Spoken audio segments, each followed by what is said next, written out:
Hi guys, and welcome to another episode of the Boxing Coalition. My name is Cam.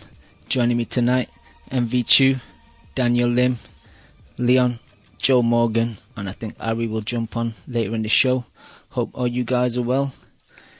Chu, start with you. Pay-per-view, Canelo Cotto over the weekend, Saturday night. What did you think of the fight? Who did you score it for? Great fight. I scored it for Canelo. I had it even up to the 6th round. And then Canelo just pulled away. Too big, too strong. I've got to eat crow because I was picking Cotto. And yeah, what can you do? Great fight though. Enjoyed it.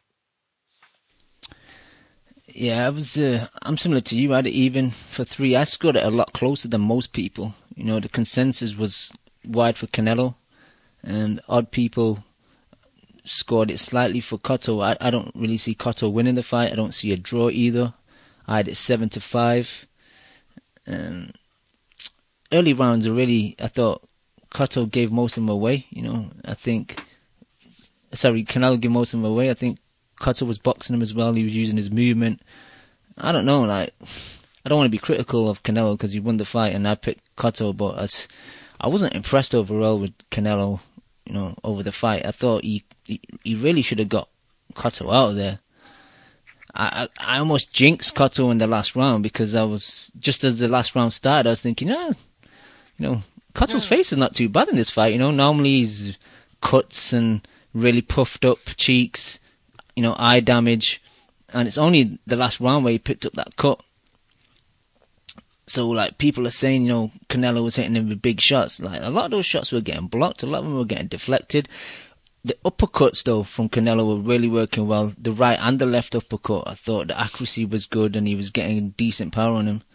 But apart from that, you know, Canelo's footwork wasn't that great, I didn't think. I don't think he was cutting off the ring that well. He was doing some weird Ali shuffle throughout the fight. I don't know what the fuck that was about. But I thought that was hilarious. Yeah, but yeah. I think the more I look at it, Cam, Yeah, go ahead, Dan. He's dropped off, I think. It sounds like he cut out. No, I'm sorry about that, guys. What I was going to say is that I think Canelo is a very difficult fighter to assess because so many of the things that he does frustrates us because we want him to do so much more, and he does show us a lot of talent and a lot of gifts. But at the same time, I think I've come to grips with Canelo as a fighter. I think he's very set in his ways. I think he's very content being a boxer puncher. He's not an aggressive fighter at all. Aggression is not in his DNA. Yeah, he's not going to chase an opponent even if he feels like he has an advantage. He would rather outbox an opponent, make them look silly, counterpunch, you know, do a lot of counterpunching, whether that be, you know, the left uppercut that he threw on Saturday or whether it was the pull straight right. And again, a lot of this stuff really frustrates me because after round 3, my nervousness for Canelo completely flew out the window. I didn't feel like Cotto presented any kind of problem for Canelo after 3 rounds. I felt like this was, again, a guy fighting just an overpowered, overwhelmed opponent. And yeah, that kind of went into my disappointment in Canelo not pushing the gas pedal because this guy was in cruise control, I felt like, for the most of the fight. He was in gear 2 or gear 3. I never saw him really push the pace. But in kind of a strange way, you can kind of give Canelo credit for that. You know, maybe he is such an established fighter that, you know, he can make a pretty damn good fighter look that measly and look that regular without really having to push the gas pedal. So I'm not trying to avoid criticism at all. I feel like Canelo has so many things that he can improve on. Like you mentioned, his footwork is utter garbage. He doesn't know how to cut the ring off. So that's something he definitely needs to work on. But I felt that he controlled the entire fight, and you can score it 7-5, 8-4, whatever it is. I felt Canelo won that fight very, very handily against a guy that a lot of people were picking. So you got to give Canelo credit for that. Yep, definitely give him credit. Leon, your thoughts? It wasn't a great fight for me. I was disappointed. Mainly in Cotto. He turned up with the tactics of trying to sneak a fight. I thought it looked like he was like, well, if I just try and box off my back foot, and just steal the odd round. I might sneak a victory here. And every time he planted his feet, he got hurt and then backed off again.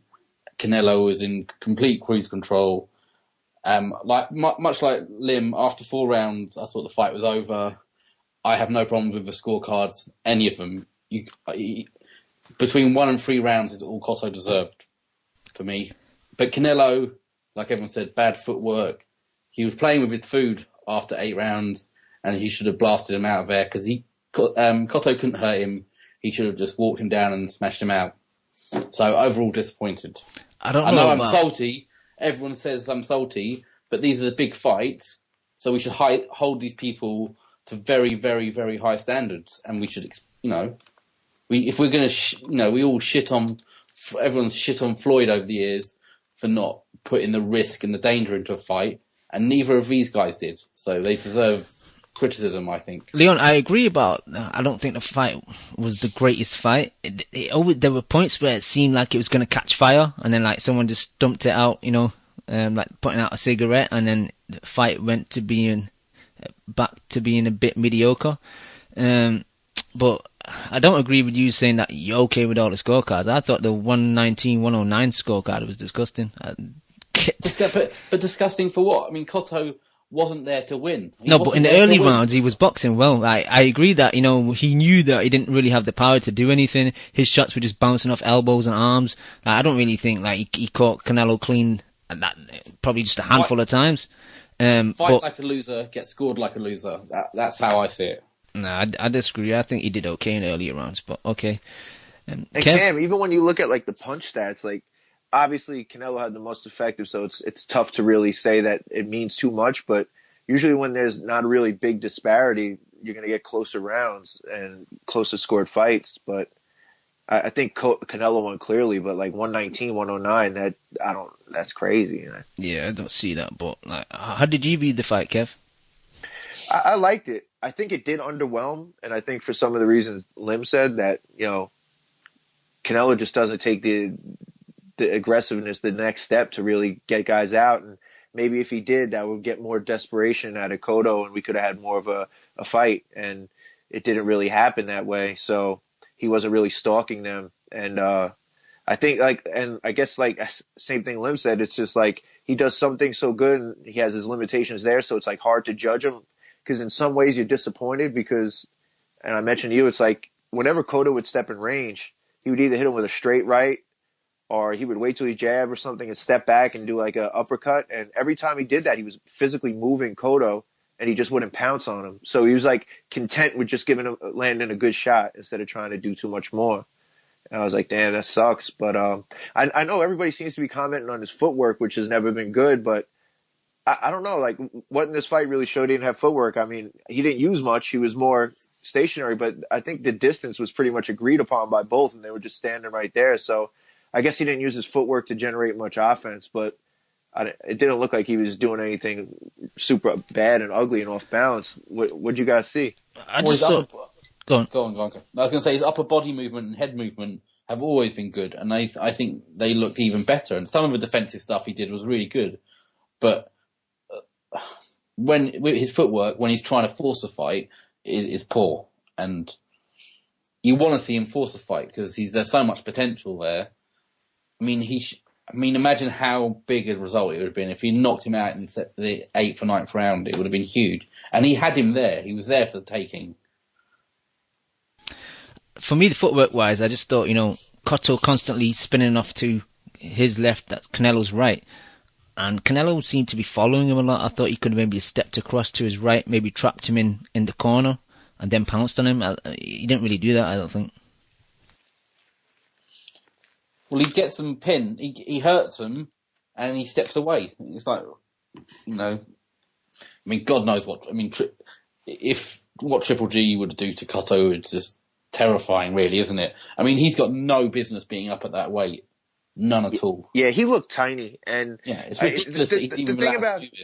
The thing about him, and I like Cotto. Most people say he's a diva. They don't really like him. I think he's been good for boxing, and I view him as like a New York fighter because I think I've seen him like 6 times live. So he's always fought good fights and put on shows, and I like the guy. But there's just like he's just so small, and the fact is he just doesn't want to lose weight. But I remember like his first like fight with Roach versus Delvin, like 2 weeks into the camp, he was already down to like 156 or something like that. And Roach was like, you can make 147 for a Floyd fight easy, so he's so small. And I didn't know it was going to be that big of a difference. But when they got in the ring and Canelo was able to rehydrate, it was just bad. Like it made it even look like Canelo was a lot taller just because his presence was so much bigger. And every time he hit Cotto, he was moving him. Definitely. And I didn't like his antics about leaving the ring and not giving an interview. I thought that was a bit diva-ish, but we kind of become used to that anyway. Yeah, no one's surprised, are they? No one's surprised. And that's reasons why not to like him, and I see why people don't like him, but I just think boxing's good with a guy who fought a lot of big fights and put on shows, and, so I like that. But yeah, he did that versus Trout too, and it's like, he really is convinced he won, and like in the post-fight conference, like, Freddie Roach thinks he won and wants a rematch, and I'm like, that's why people don't like these guys. And What are you saying, Drew? You say you disagree? Yeah, I disagree, because it's not necessarily that he fought, he won. It's just how wide the scorecards were. I mean, you had the same shit with Mayweather. That was a close fight. Mayweather won. I understand that. Like, if close fight, so. if the scorecards are wide though, but you just take it like a man and say that in the interview. Say, look, yeah, these scorecards are terrible. I thought it was closer, but don't leave the ring. I think that's a bitter taste in the mouth. Okay. Well, he's done it every time he loses. Right. Yeah. You're right, but I mean, I can understand it. I'm not condoning it.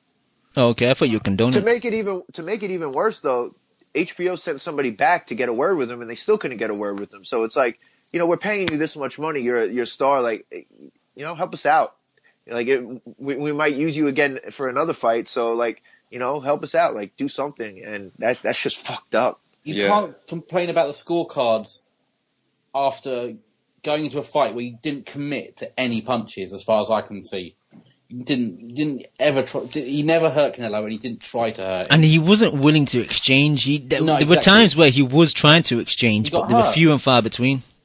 And every time he did, every time he stood his ground, he got smacked about. But having said about the exchanges, I said to you earlier, Leon, off show, like, Canelo, man, some of his shots he was winging away, missing really badly, man. He's got loads of flaws. No, I'm not saying that. But Lampley was saying he lands a 3-punch combination. I'm like, dude, he missed every punch. It was like I was saying to Leon off air. There were like two biscuits in there. Yeah. One was a wagon wheel. The other one was a jammy Dodger. Both have got jam in them, but one's just a bit bigger than the other. I underestimated how big Canelo was going to be. I was picking Cotto, and even in the weigh-in, I thought, these guys are the same size. Obviously, they were both the same weight. But you were mostly wrong because you thought Cotto was going to outbox Canelo. Yeah, it would have. No, if they were the same size. Yeah, but we're talking a matter of how much you thought Canelo would be bigger. You knew leading into the fight that Canelo would be substantially bigger. You just didn't know that he was going to be this much more substantially bigger. Exactly. Right, which is fair, but still, I feel like the onus of most of the faults that people had in picking Cotto was sure it was size partially, but it was mostly because you guys thought that Cotto was going to outbox Canelo, and that never happened. Well, it did happen, but it happened in very short spurts of the fight. I picked Cotto, and I put a lot of money on Cotto, and I didn't think he was going to outbox him. I just thought he was going to hurt him, outslick him or catch him in between punches enough where, Canelo gets frustrated, and I thought the weight was an issue, him draining down, and I thought he was going to be able to just do enough to wear him down round after round, and then in the 9th and 10th round really put it on him. But, Canelo won like the 10th, 11th, and 12th. So I was as wrong as you possibly could be. And I think that's really annoying the shit out of me with this is a lot of these Cotto tards are placing the wide scorecards, which I admit they were too wide. I admit that, but regardless, they try to put that they use that to blame Canelo. They try to use that to say, oh, Canelo, we all knew that Canelo was going to get this gift decision to begin with. It's like, man, shut the fuck up, man. You picked Cotto to win. He obviously didn't win. Did he lose by, 6, 7, 8 rounds? Probably not, but who fucking cares? He still lost decisively. Just take your L. He never got close to winning, did he, Dan? He never came anywhere close to winning. So I don't mind them scoring it that way because he, like I said, he never turned up to win a fight. At the best, he was trying to sneak a victory. And So, it just goes to show you. I mean, how is Cotto going to be remembered now? Right? He has like 2 or 3 notable wins at 140 to 147. I feel like a large part of his resume has been overblown. I think he's a very overrated fighter, and the fact that he just stormed off at the end of the fight is utter bullshit. You know, just because the scorecards were off doesn't mean you have the right to do that. Dan, can you not even give him credit for fighting the bigger man? No, because why should I give him credit when he's the one who created, or he's the one who's done it so egregiously of fighting middleweights at a 155, 157 catchweight bullshit? Why do I have to give him credit for that? Lynn, would you draw a parallel maybe to compare him like Tommy Hearns? Like Tommy Hearns fought everybody and he was known as a big star, but he lost the biggest ones against those generation. But I know he had the Duran win or whatever, but right. But that was Duran after like a year off, right? Or yeah, maybe so it maybe it top was a year Duran, off. So, yeah, it was. Yeah, you're right. Right. And it was blown up fat Duran too. I think that was at like 160. Yeah. 154. That was right when Duran moved up. So Duran had one fight at 154, and then he went straight into that Hearns fight. So, but would you say career-wise, like legacy-wise, like how will he be remembered? Like, you know, yeah, he did fight all the fights, and he is a Hall of Famer. But at the end of the day, he lost all the big fights, right? He lost all the big fights. What are his best wins? It's against Ricardo Torres and Shane Mosley, which I thought was a really, really close fight. Sergio Martinez. No, fuck off. No, come on. His whole middleweight career is a farce. A joke. A fucking joke. He did it it's a snide little thing to say he's the 4-weight world champion. And it's a fucking... He's held up the middleweight division and made the middleweight division look fucking stupid over the last year. I'm glad he lost. I'm glad he's never going to be involved in middleweight again. Yeah. So I don't know. I just feel like there's been a huge change of tune regarding this fight. Leading up to the fight, it was that, oh yeah, Canelo is he's not skilled enough. Cotto's going to easily outbox him.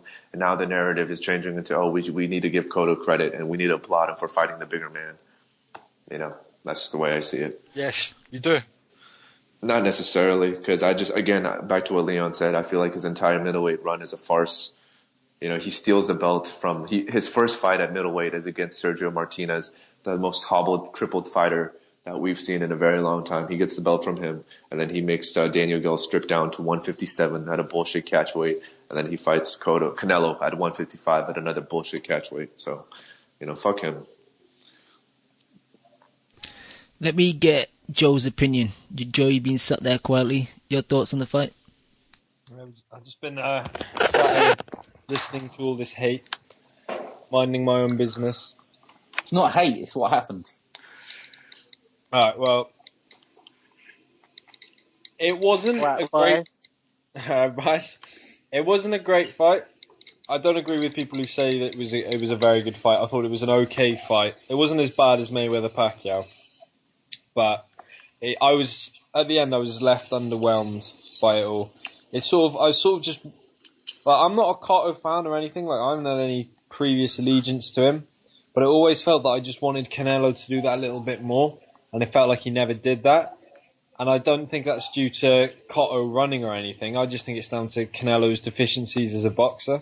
That he couldn't engage enough. So I just felt like saying, just let your hands go. Because it was so obvious. Whenever he was hitting him, he was hurt. He probably wasn't hurting Cotto, but he was making him think about it. Do you know what I mean? And he just couldn't do that enough, whether that's due to his footwork or his stamina or Cotto's defense. But it just underwhelmed me. And I actually had, I'd Cotto winning that by about a round or two by the end of it. No chance. Dunk on him. Look, I was just so disappointed. I thought Canelo looked so fucking slow. I thought he looked ponderous. I thought Cotto boxed through a really nice game plan. And I haven't actually had time to see the fight again. And I might score it to Canelo next time. I don't know, but...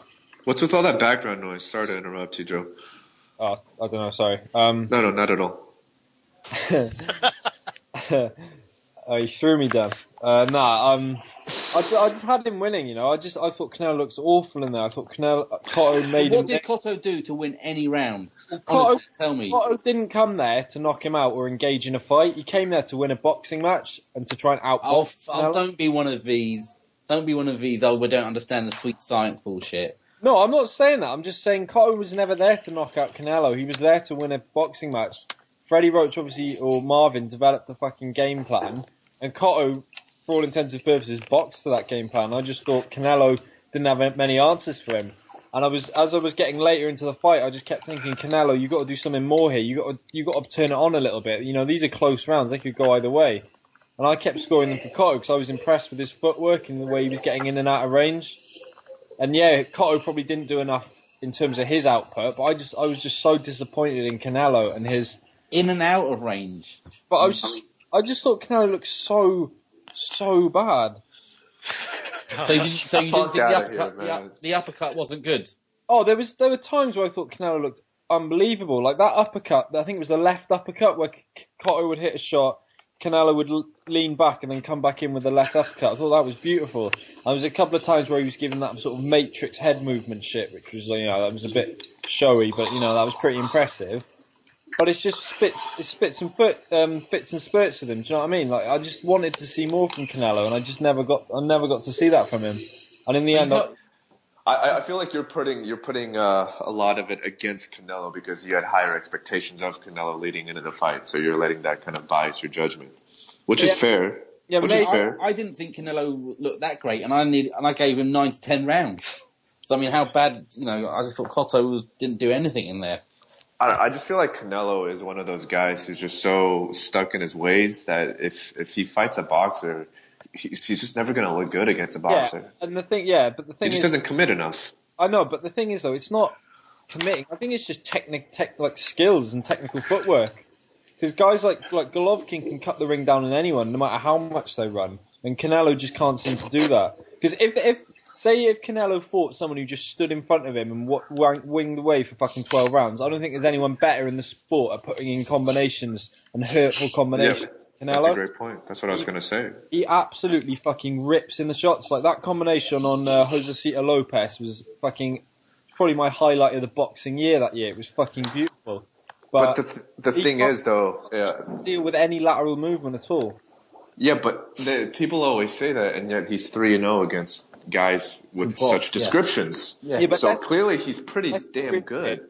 I don't think there's a fighter in the sport that's had more fucking luck with judges than Canelo.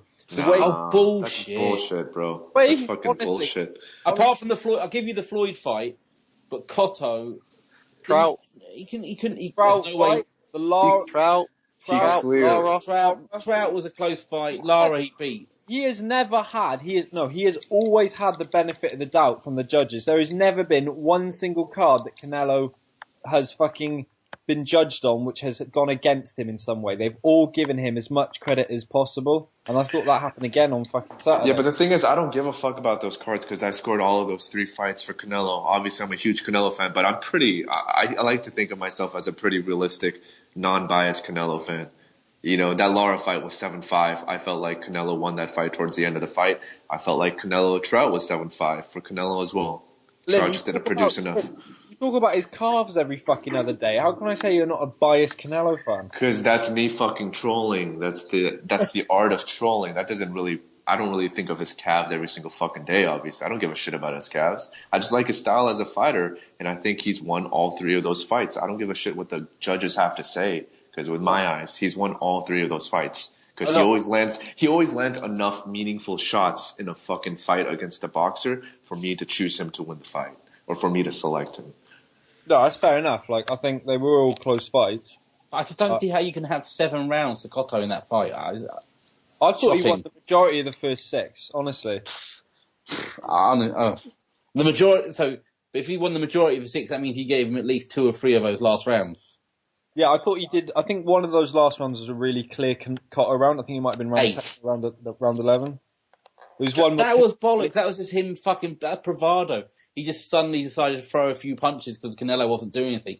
Never hurt him. Never really landed anything clean on him. That was just him putting in a little bit of work so his fans don't think he's fucking mentally quit, which he did after 4 rounds. Look, I'll give you this, though, Joe. I think Canelo, this is a bad habit to have. It's a dangerous habit to have because, again, it might not be your night one day. You might fight a guy who just does enough to outpoint you, which can certainly happen. But I'm just trying to say that, like you mentioned, Joe, against a come forward brawler, Canelo is a fucking beast. Against even high level opposition who can box and who can give him angles and who can make him miss, he still manages to win. Whether you agree with those performances or decisions or not, he still finds a way to win. So with that being said, you got to give credit to the kid, man. I know I'm going to get a lot of credit for this, but I think he's a top 10 pound for pound fighter. His resume is fucking stacked. Do you know, I'm going to get a lot of credit for that. Yeah, I don't disagree with it. I think he's a fucking absolutely tremendous fighter, and he's obviously got a shitload of potential.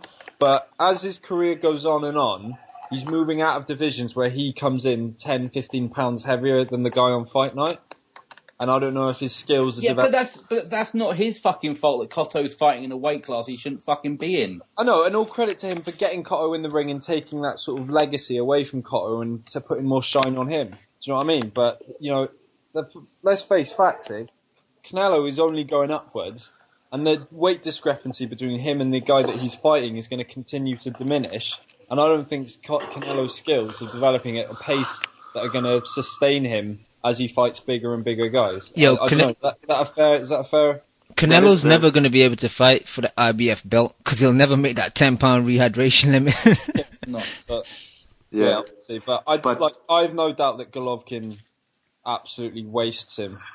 Absolutely. Okay. But I don't think anyone on this panel disagrees with that statement. Yep, I certainly don't. No.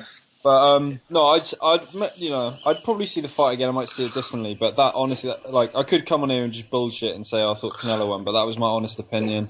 I still think Canelo's the second best 160 pounder out there. Yeah, I probably wouldn't agree. I wouldn't disagree with you there, but that just probably shows that it's quite a weak division. Chris Eubank Jr. I'd like to see that fight. Yeah, but do you know what I mean? That's who out Matrix's Matrix? That's the sort of fighter. The Vortex. That's the sort of fighter Canelo would just rip apart. He's just a stand forward, stay in your face, wing shots away, and Canelo would absolutely ruin him. I think that'd be a good fight, that though. That'd be a great fight. Really? He's still got Saunders problems. Nah, fuck Saunders. No. He'll improve. He needs a couple of years away, maybe. Give him a couple of years. I want to ask you guys a question. How good do you think Canelo's chin is based on what you've seen against Cotto or even against previous opposition? He hasn't fought a big enough punch. Yeah, that's the thing. That's the one last mystery about Canelo is his chin. I think we found out about every other part of his boxing anatomy, but we just still haven't found out what that chin's like. It's obviously not horrific, otherwise he'd been dropped by now. So it's okay. I just don't know if it's an absolute rock iron fucking cast chin. The only counter I have to that Golovkin fight is, Canelo, certainly from a physical standpoint, looks like he's made of fucking granite, right? Like, again, I may sound kind of gay for this, so please excuse me, but if you just look at Canelo's back, the guy is just built like one of those tanks, like one of those wrestlers.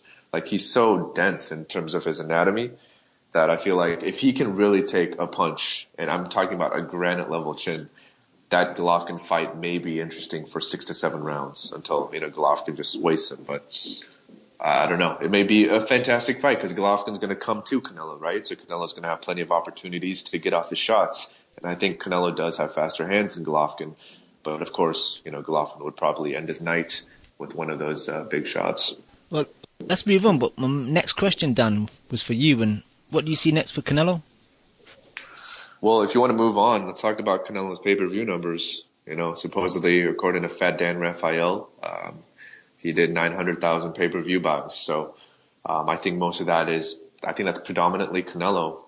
Cotto versus Sergio Martinez did around 350,000 pay-per-view buys. And this was a pretty popular Sergio who was on pay-per-view before. And I think Cotto is a waning star, and I think Cotto has been a waning star. And I feel like his popularity has been another mirage like his run at middleweight. I also think Rock Nation, like we mentioned, and Golden Boy did a pretty shitty job in promoting this fight. And the fact that it still did close to 1 million buys, it might have done 1 million buys because 900,000 was the lowest number that they were estimating. So this is great for Canelo. I want him to be a fucking star. If that 900, who else gave estimates besides Rafael? It was just Rafael, but he said it was 900K minimum. So usually estimates come out like the Tuesday the week after, like a full 8-9 days after. I don't know how they would be able to get it a day after, Yo, Oh, well. if he did those numbers, that's fucking tremendous. Yeah, because I was thinking like 600/700. So for him to do 900 or just underneath a million, I think that's pretty good. I think if it does, it shows that he's the bona fide number one pay-per-view star in boxing right now. I think he's that anyway. And like when the fight first started, I thought it was gonna do like 1.2, and then everybody was talking and really got you down to like, you know, we got a little spoiled with Floyd and Manny and how good 1 million is. So I think most people, I think I'm with Cam. Like I thought like 600 or so, and I thought like after this fight, say it did 650. Like instead of saying you think this fight will do $1 million, like that would probably be the new benchmark because, you know, we were living in an unreal world with Pacquiao and Mayweather with that. And Kev, even those numbers. And even then, I think we were kind of a little off in terms of our assessment of Mayweather and Pacquiao, because in the past 2 or 3 years, May and Pacquiao have been doing less than $1 million. You know, against guys like Maidana and Guerrero, you know, Rios, obviously, Algieri, like those have been way lower than $1 million. So if this is even close to that, and Canelo's 25 years old, I feel like this guy has nothing but large numbers ahead of him. If he done 900,000, it just shows you how shit Golovkin did. 100,000. And you know, at whatever weight Canelo wants to fight Golovkin at, 155, 157, you know, Triple G's gonna have no choice but to go down. Yeah, that is one unfortunate thing, because even though I'm a huge Canelo fan, I would never ever put kind of the sanctity of boxing behind that. You know, so what I mean by that is I would never want Canelo to use that as a leverage or a negotiating tool to make Golovkin get in at an unhealthy weight. I want Canelo to fight Triple G next, and if he gets his ass knocked the fuck out, then so be it. At least he had the balls to fight him.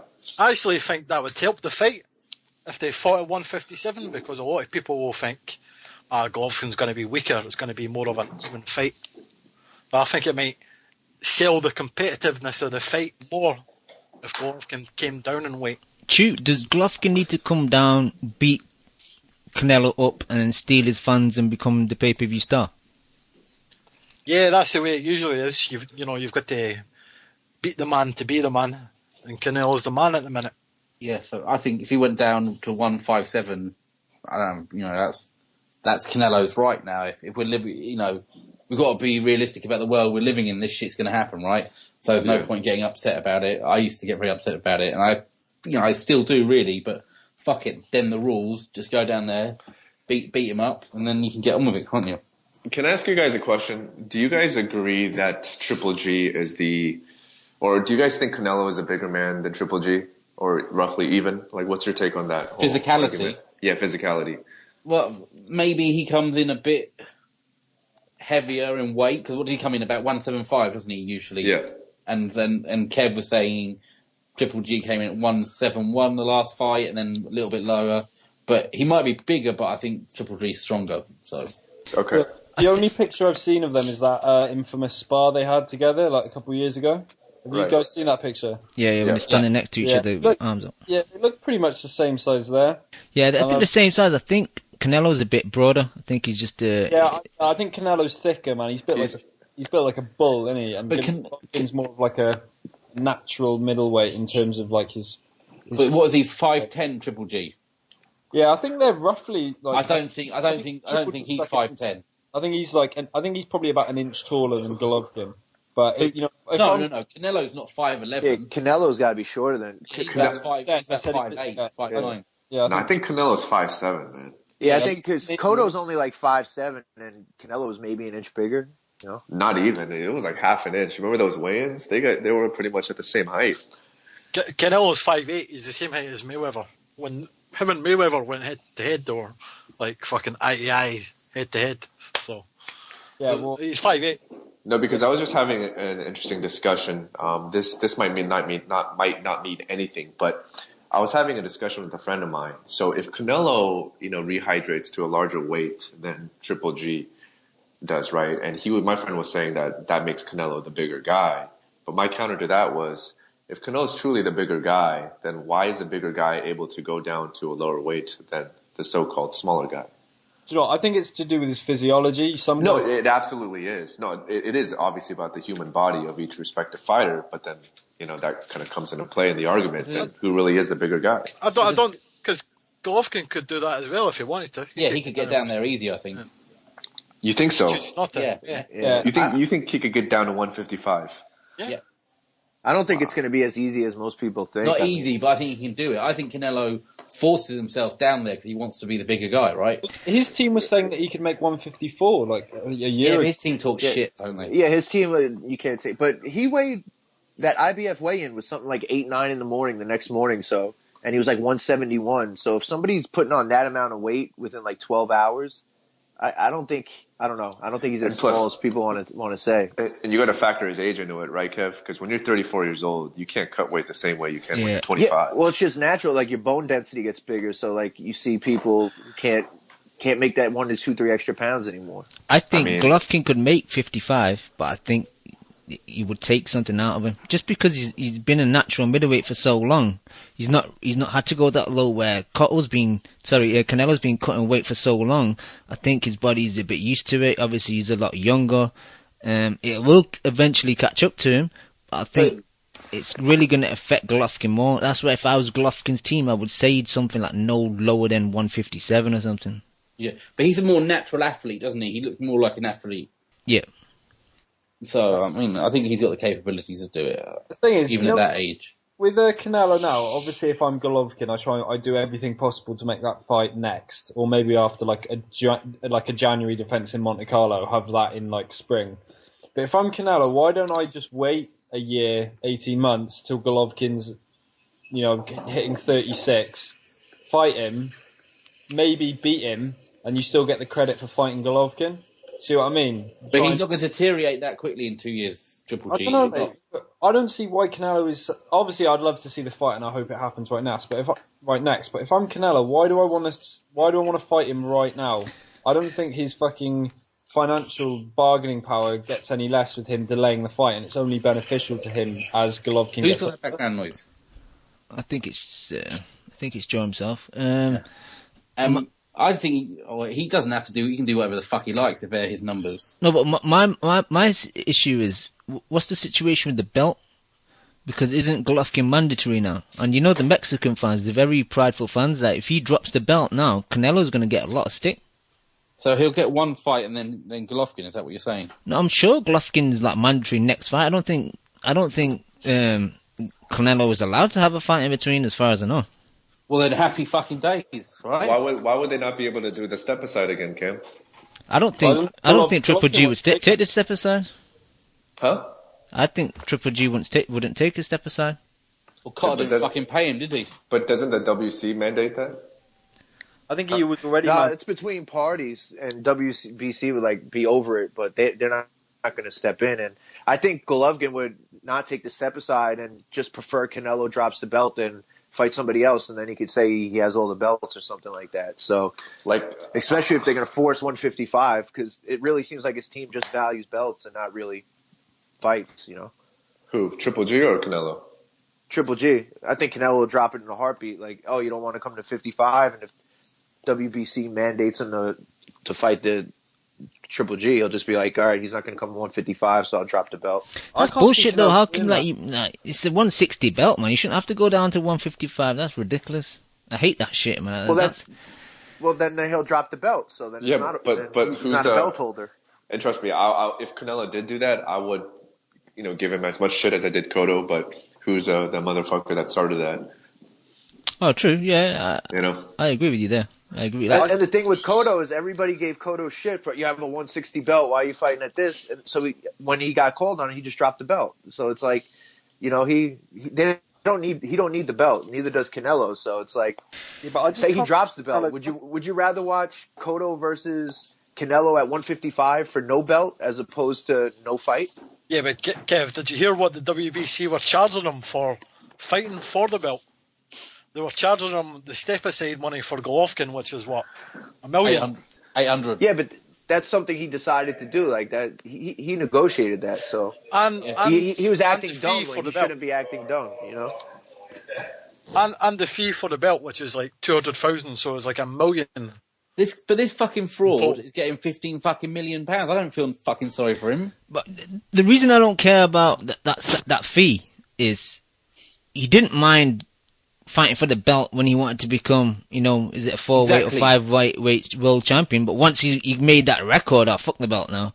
And regarding the belt with Canelo, I don't really think Canelo's bothered about it, because I think when he fought Lara, I think it was one of the WBA belts were up, and he said, I don't want to fight for the WBA because Floyd's the official champ, so there's no point having the belt on the line or some shit like that. So I don't really think Canelo's bothered about belts.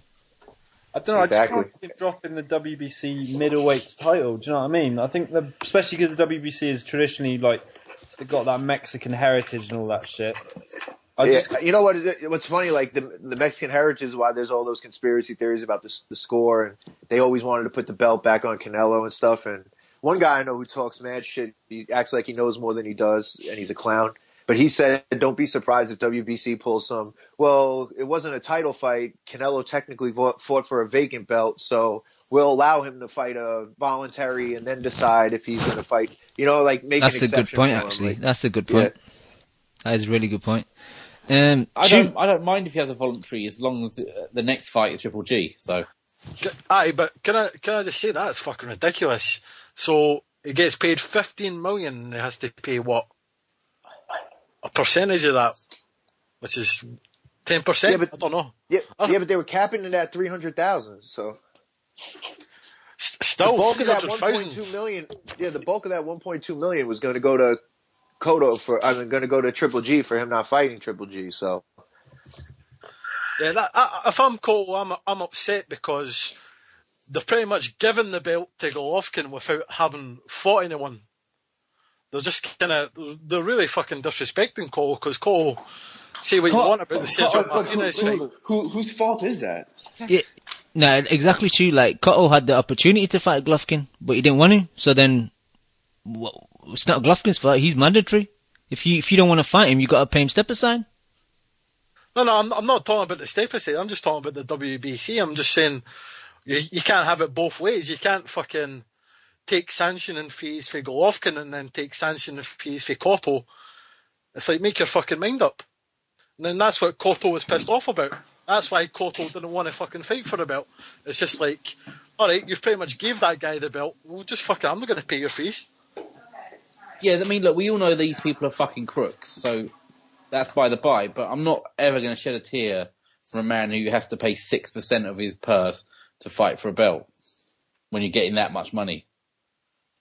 And plus to that, he'll have sponsorships. 6.666 recurring. He'll have sponsorships. He'll have all the income coming in anyway, so it's not like a massive amount. But Chu, going back to you, if De La Hoya wants this fight to marinate, and if Canelo doesn't want to fight Triple G next, whatever, who do you really see a viable opponent for Canelo next?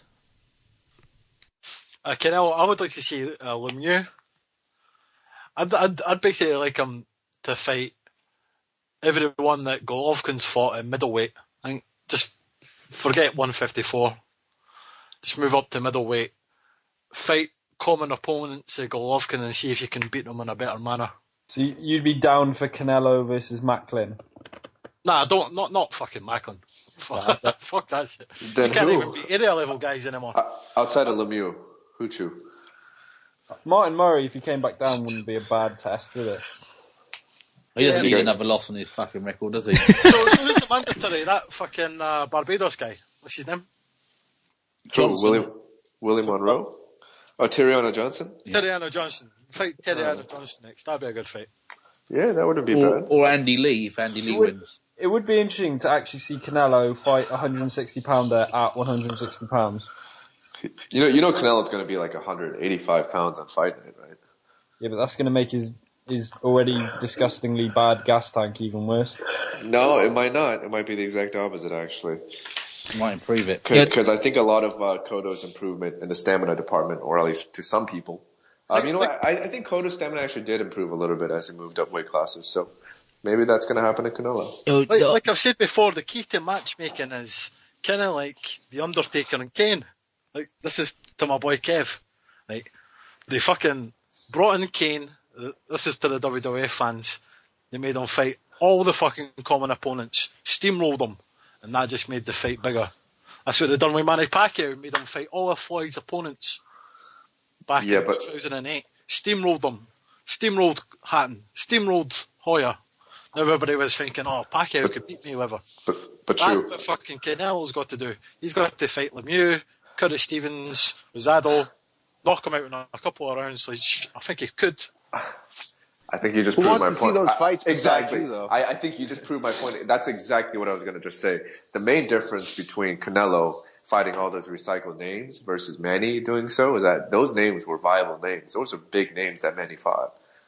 That is not the case with these bums you just mentioned, or you just regurgitated. Like Wolfgang fought him. Yeah, and that's my point. That means they're even lesser names. Like, your comparison was Pacquiao fighting Floyd's leftovers. But my argument was that those are big names. Those are household names. These guys that you mentioned, they're nobodies. They're contenders. Can I jump in? I agree. I'd prefer Canelo to go up to 160 and start fighting maybe common opponents. The only issue with that is if he does go to 60, then there's no way back to 55, 56. And then he kind of loses that leverage and maybe being able to drain Triple G a bit. Because if he goes to 160, he's never going to come back down again. But I foresee if he doesn't fight Golovkin next or the fight after, I think he'll just stay at the Canelo catch weight and just go up a pound. Cam, Yes. you made a good point, because when people are asking me why he's staying there, like, one of my theories is he probably keeps hearing how the welterweight division is the best division. Now, if he goes up to 160, like, those guys are so far removed from 160, but at 155, he's still like within a couple pounds of those guys. That kind of makes that pool of opponents somewhat available. If he starts coming in at 160, that kind of goes away, like he's still in the conversation at 155. Exactly, because the guys star emerges from 147. Yeah, the guys that are getting big for 47, they're going to naturally go up to 54. So there could be possible big fights for him in the future. You could fight like Brook in a couple of years, eh? Exactly. Or Furman, but he's on the wrong side. But, you can see both those guys going up, can't you? But the thing is, we don't really know how well Canelo makes that weight. Do you know what I mean? Like, obviously people say he struggles and this was a struggle. You never know. It could be just routine and he made it all right. It could be because he looked good on the scales on Friday. I don't think this one was a struggle. He looked fine. Yeah, he looked good, man. I think the longer camp may have helped. It could just because he's young and he was able to rebound from the weight cut still pretty quick. But, I mean, he just doesn't have the type of body where it looks like he has much to lose. So, I don't know. I personally heard the weight cut was real hard. That's why I lost a lot of money 2 nights ago. But he doesn't have that. Like, it looks like even Triple G might even have a little more weight because he's a little softer and stuff like that. But like Dan said, like, if you look at Canelo's back and his legs, like, he's built like a brick shithouse, and that's the hardest weight to really cut unless he has high water retention, which it doesn't look like because you could see he's ripped up. Like, even at camp when he had like media workouts or 24/7, to be that cut up 3-4 weeks out of camp and still be 12, 15 pounds overweight, like, that's got to be a tough weight cut. Yeah, and the thing is, though, people say it's not good for your body that you're trimming all this weight off, but I'm not a doctor or anything, but I don't know, is there a school of thought saying that even when he does all these weight cuts, the reason because he's done them over and over and over again, his body's getting so used to it that it doesn't actually adversely affect his body? Do you see what I'm saying? He's so used to this extreme weight cut that his body has sort of got used to it now and it can handle it a lot better. I see what you're saying. Physically, I don't know, to be honest, but I see your point. I'm sure in the long run, it's not going to do him much good, is it? Yeah, but I don't know, if he just keeps doing it, maybe his body can keep reacting to it. Do you know what I mean? Well, not if you're putting your body under strain. If you put your body under strain on a regular basis. Yeah, but maybe it's getting easier and easier the more times he does it. A lot of the weight cut is mental, because the physical, like, if you can endure it, you're going to get it off, but when you're dehydrated, you haven't eaten in 2 days and you're fucking chewing gum and spitting, like, it's mental. So maybe, like, when you said it's got easier for him, maybe he's more mentally tough than we think and prepared for it, that he's able to get through it. That's why he's able to cut that much weight. Yeah, a lot of people just give in and say, fuck it. I mean, I personally did that. I was always like the smallest on the wrestling team at the lowest weight class. The first time I had to lose 7 pounds in like 1 day, I felt like just quitting. It was miserable. Yeah, that's a good point. Maybe he realizes, oh shit, I've got 10 pounds. I've only got 2 weeks to shift it. But, he trusts himself and he knows his body will get rid of that weight, so he doesn't panic or anything. So, yeah, it's a good point, Kel. Okay. Shout out to Matt, who's just sent me a Twitter message. He says he thinks Canelo will have a better gas tank at 160 and won't have to fight in spots at a much higher weight. So that just kind of follows up from what Kev said. If he moves up a couple of pounds, he'll get more stamina. I don't know, mate. I think he's just blessed with that George Groves gas tank. Extremely blessed. I disagree. And the reason why I want him to go up to middleweight and fight, in Dan's words, nobody's, is because he needs a couple gimmies at the weight to see how he acclimatises to that weight. Yep. You know, you can't expect him to go up and fight killers straight away. It would be a mistake to go up and fight Golovkin in your first fight. However, what I really don't want is to see him fight another small guy. He's had a whole fucking career of fighting small guys. Lopez, fucking Cotto, fucking Matthew Hatton, Jose Cotto. Right, time to step up now, man. You fought some. Don't get me wrong, you fought some tough fights, but the majority of your career has been small opponents. Are there any other Cottos he can beat up? No more. There's a Cotty. Clotty. He could. I think he'll fight a junior middleweight. Yeah, I was about to say that. You took the words out of my mouth. He'll probably drag a junior middleweight up. Mikel Soro, one of those kind of guys. Yeah, I don't want to see Bradley. Don't want to see fucking Rios. Liam Smith. Beefy. Oh, Joe Gallagher. Yep. We'll come to that later. Joe Gallagher will want to get Canelo over here. Liverpool's football ground, probably. Anfield, yeah. Yeah. And more like Tranmere Rovers. Tranmere Rovers. All right, guys. Anyone else wants to comment, or should we move on? No, we've done 52 minutes. I can't wait to fucking talk about this next fight. But here, just one last thing. Moving on to Rigo, are we? Yeah, just one last thing. Freddie Roach won shit on Saturday. He went back to the corner and he told Cotto to move him back. That was it. What's he It was talking? the only advice he gave him. Move him back. I'm like, I was half asleep after the Rigondeaux fight. I was kind of like in a dream watching these fights. And I was like, how is he going to move him back, Freddie? Tell him how. And if he can't move him back, what else can he do? He just went back to the corner and just told him the same thing round after round. Move him back. Double jab. Yeah, double jab, move him back. All right. Cheers, Freddie. He's glassed.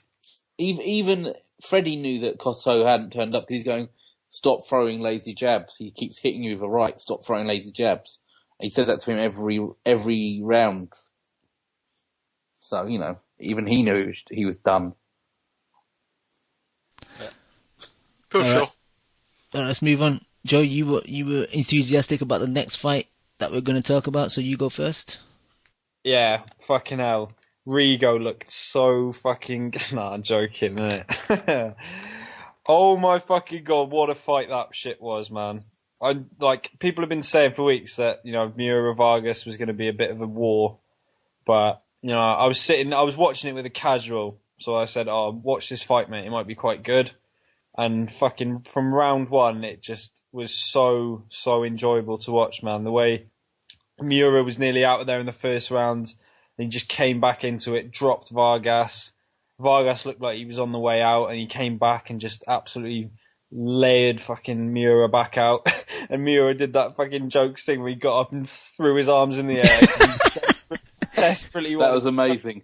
He desperately wanted to show he was alright. Like, I've never seen a fighter say to the ref, I'm okay, in such a fucking brilliant way that Miura did. And Vargas just started teeing off. And I had no complaints with the stoppage, man, but I just pray and hope we see that rematch again. It was just such a fucking brilliant fight, and it's my fight of the year anyway, so far. Definitely. Leon, your thoughts? Yeah, definitely up there for running a fight of the year. Definitely. Miura's just so left-hand happy, though, isn't he? Oh, it was all about just it's a great left hand. 1-2, wasn't it? It was just 1-2, 1-2. It wasn't even a 1-2. Sometimes he was just leading with it, wasn't he? Like a power punch. It wasn't a jab. It was just fucking haymaker. He's a tough little bastard. One thing though, I liked about Miura, he would mix it up. He'd throw a jab and then a straight to the body. Then he'd throw a jab and then it's like an uppercut to the body. So he was always mixing it, man. And he did a lot of good body work as well, I thought. But unlike a lot of other people, I have no problem. I would like to see the ref leave it because he was just about to start throwing again. It looked like to me. So I'd like to he could have left it another 20 seconds or so. I see your point because he's the champ, but I don't know. He took a lot of clean shots to the head before that point, so I'm kind of happy with the stoppage. Him, it looked like to me he was ready to throw back. I know. I was screaming at the TV. I was just throw something, Miura. Just throw anything, and the ref will keep off him because he knows that it was such a good fight. All Miura had to do was just start throwing bombs back. But I think he was just so fucked he couldn't do that. So I didn't have any. No, but I think he was about to. I think it wasn't like he went. There was 20 shots unanswered, was there? No, but I think the amount of punishment he'd taken in that round up until then, I thought, you know what, if he stops this any time now, I don't think I can complain with it. And in the end, it was Miura's fault. He just didn't throw enough when Vargas was putting it on him. But fucking credit to Vargas as well. We're giving Miura all this praise. He's got a pair of fucking bollocks on him. But, Vargas, that cut was nasty. And it looked like during those middle rounds that he was just going to get an absolute pummeling. Yeah. But he brought it out somehow, and he shows that they've both got mental power, that he can just drop someone like that when he's on the back foot. It was a great fight, man. Chew, I need to thank you because while I was making my pick on Saturday, two things crossed my mind. I thought Southpaw Brethren, or you can't trust a Japanese fighter. And the latter won. Also, I did go into YouTube and I watched a bit. I've seen Vargas before. I've seen the one-man fight, but I had to get a little refresh. And I did notice he had a wicked straight right hand, and that is the Southpaw killer. I did pick Vargas, but I picked him by decision. Very impressed though, man. That first round, Miura, how did he stay up from that shot, man? He just got clean, flush, right hand down the pipe. His leg dipped. The argument you can make is, should he have took a knee to kind of regroup a bit? Because the rest of the round he was trying to hold, trying to spoil, trying to get his legs back, get his senses back. Obviously, he didn't take a knee, and it was only a 10-9 round. But looking back, I think if I was his coach, I would have said, "Yo, you should have took a knee." End of the fourth, the shot that the beautiful 1-2 that Miura Southpaw 1-2 that he hit Vargas with straight on the button. End of the round, Vargas got dropped. He was hurt as well. Is that the one that fucked his eye? Yeah, that's the one that folded him up like a little deck chair. Yeah, right in the corner. And he was kind of saved by the bell a bit that it was close to the end of the round. I think if it was early in the round, I think maybe Miura could have got him out of there. The middle rounds, I think, I'm not going to say they were boring, but they were just back and forth. Miura started to... gas. I don't say gas. Miura was a lot more heavy-handed than Vargas, I thought. Like, when he was punching, there were more thudding punches. And I think Vargas started to lose some of the snap, some of the power in his punches in the middle rounds. He did get it back towards the end of the fight. At the end of the 8th, he got hit by another, I think it was a southpaw left hand. Straight left. Shook him to his boots a bit, went onto the ropes. Again, luckily, he was towards the end of the round. He managed to regroup. Then he came out in the 9th, man. He was like a man possessed, and the combinations that he hit Miura with when he dropped him, man, the crispness, the accuracy, man, it was fucking excellent, I thought. It wasn't it? 'Cause he sort of folded him up with one shot, yeah, and then he got in another couple of shots before he hit the canvas. Exactly, and that's what caused him to do that dancing about when he walked up, because he didn't know where he was, to be honest. He did the classic getting up too quick mistake. Exactly. The reason why this is fight of the year more for me than the Rodriguez-Seals fight, one, this is like a world championship fight. It's at a higher level. Secondly, as much as I enjoyed the Rodriguez-Seals fight, it was a bit comedic. It was a bit like wrestling. They were both of them were winging away, especially Rodriguez. This Miura-Vargas fight was a lot more technical. And I just think it was like classic boxing, where the other fight was a bit more comical. So that's why, so far this year, that's my fight of the year. That fight wasn't just a fight on Saturday. That was like a resurrections twice. You had the end of the first round. You thought, yeah, he's gone. Yep. He came back. I think the very next round, I think he got dropped. No, it's end of the 4th he got dropped. Yeah. End of the 4th, where he fucked his eye. and then he got dropped, and I think, oh, that's it, it's over. Then he comes back again, and then after that, it was just kind of back and forth. I think that was the main thing, wasn't it? It just had such a beautiful rhythm to it. Like, it was just two styles that gelled so well. There wasn't a single, like, I didn't feel at all there was a lull in any of the action. It was just swings and roundabouts, wasn't it? It just kept going back and forth, and momentum. And my second fight of the year was probably the Sager fight on the undercard of that PBC. I can't remember what PBC main event it was, but it was the guy that McDonald beat in Doncaster. His fight, I thought that was a brilliant fight. But the reason, obviously, this is because obviously it was at a higher level. And I think Vargas doesn't get enough credit for his boxing skills as well. I know he was quite a decorated amateur, but he's not all power, you know. He's got some really nice skills, and the way he was sort of leading with his straight right hand down the pipe a few times, I thought that was quite impressive against the southpaw. But you know, the super featherweight decisions had a lot of shit for a long time, but you know, it's hotting up all right, especially if Walters stays there. Obviously, you got these two. Maybe Lomachenko moves up quite soon. Selby will be up there quite soon. You know, there's some good fights to be made, and obviously, what's his name, Gamboa as well. So yeah, Uchiyama's still in there as well. Yeah, he's a beast, isn't he? So. Yep. Anyone else? Let's just hope they make the rematch. You see, I think that's what you want. You want the rematch. You want it to be for the Americans. You want it to be on HBO, like Boxing After Dark or something for free. Yeah, it should headline its own card now. It should do. Yeah. Golden Boy can get that done. Well, mate, it could be like this generation's fucking Gatti Ward, mate. I wouldn't mind seeing another couple of those fights, mate. I think that both of those fighters got a lot left in their careers as well, you know. And it's not like the second fight's going to be boring, is it? They're going to both come out fucking all guns blazing next time. I don't know about rematches, man. Like, rematches are never... Like, the second fight or the third fight's never as good as the first one. I don't know. Yeah, well, let's see. I hope they do it. Yeah. Anyone else, or should we move on?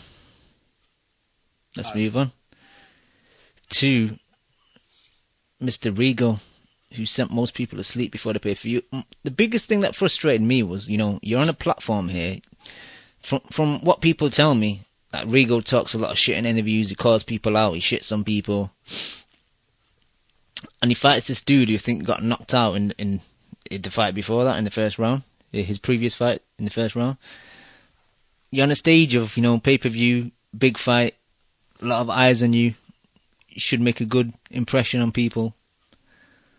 And he just doesn't know that this is boxing, it's entertainment, you know.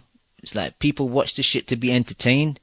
If you're too good for that guy, get the guy out of there. Don't mess about and play with your food. That's my biggest problem with Rigo. I mean, I agree. He's fucking the most boring fighter that's ever existed on planet Earth. He's got skills, and before the fight was made, I was happy to see him back because what's happened to him has been shocking. But you know what? He's been away so long that I forgot why. I forgot why he was away for so long. He just reminded us on Saturday. After that fight, I never want to see him again. I don't mind seeing him again, but against high-level opposition. And the problem is who's going to pay him? Because it seems like he's always asking for these big paychecks. But like, Eddie Hearn's not going to pay him silly money to come over and beat Scott Quigg. You know, Barry McGuigan's not going to pay him silly money to come beat Carl Frampton. So he's kind of like got his back against the wall. I could actually see maybe a Donaire rematch, but I don't think Donaire's going to want any of that, and I don't think Bob Arum's going to pay Rigo a big check. So he's kind of fucked his whole situation up, in my opinion. You know, I would hate to see Lomachenko Rigondeaux because they would actually bring out the worst in each other. It would be like a Valium pill and an Ambient wrestling in a pillow. You know, you'd be fucking falling asleep by the end of the first round. It would be a fucking devastatingly poor fight that would actually kind of fucking put you off boxing. He sent me to sleep. Like, I woke up in the second round of the fucking Miura Vargas fight. Like, I missed the first round of that fight. And I was like, whoa, I just fucking woke up, man. And I honestly, people who say on Twitter that he's had a year out and they had the fight on a week's notice wasn't paying attention to the guy who was fighting. He was fucking shite. And he was fighting he was like a flyweight before. So he's fighting a guy who's outclassing, who's not a natural super bantam. And you can't go and knock him out. It was just fucking a really missed opportunity. And I also heard that Rock Nation paid him $10 million as a signing on bonus. We'll have to wait to see how that contract is structured, but God, that's as bad as AB flushing money down the toilet, isn't it? Yeah, it's worse. Yeah, it's worse. I mean, it's like 50 times the amount, or 100. It's so frustrating, isn't it? Because he's got all the skill in the world. He does punch hard, but again, it's just like, and I know this is where I'm accused of not understanding the sweet science. Take a fucking risk, man. This is a business where you punch another man in the face. It's not the sweet science. The man is levels below you. Get him out of there. It was pathetic. Dan, we're getting some noise off your mic, bro. Sorry about that. Who the fuck's operating Rock Nation's business model? Is it 50 Cent? Is that his new gig? I think it's Ja Rule. It's murder. I think one thing I forgot. A job from the grave, wouldn't he? Yeah, because he wouldn't be doing anything at all. Exactly. So at least you're not operating at a loss. But one thing I forgot to mention earlier, I think the biggest loser of the night was Rock Nation. Right?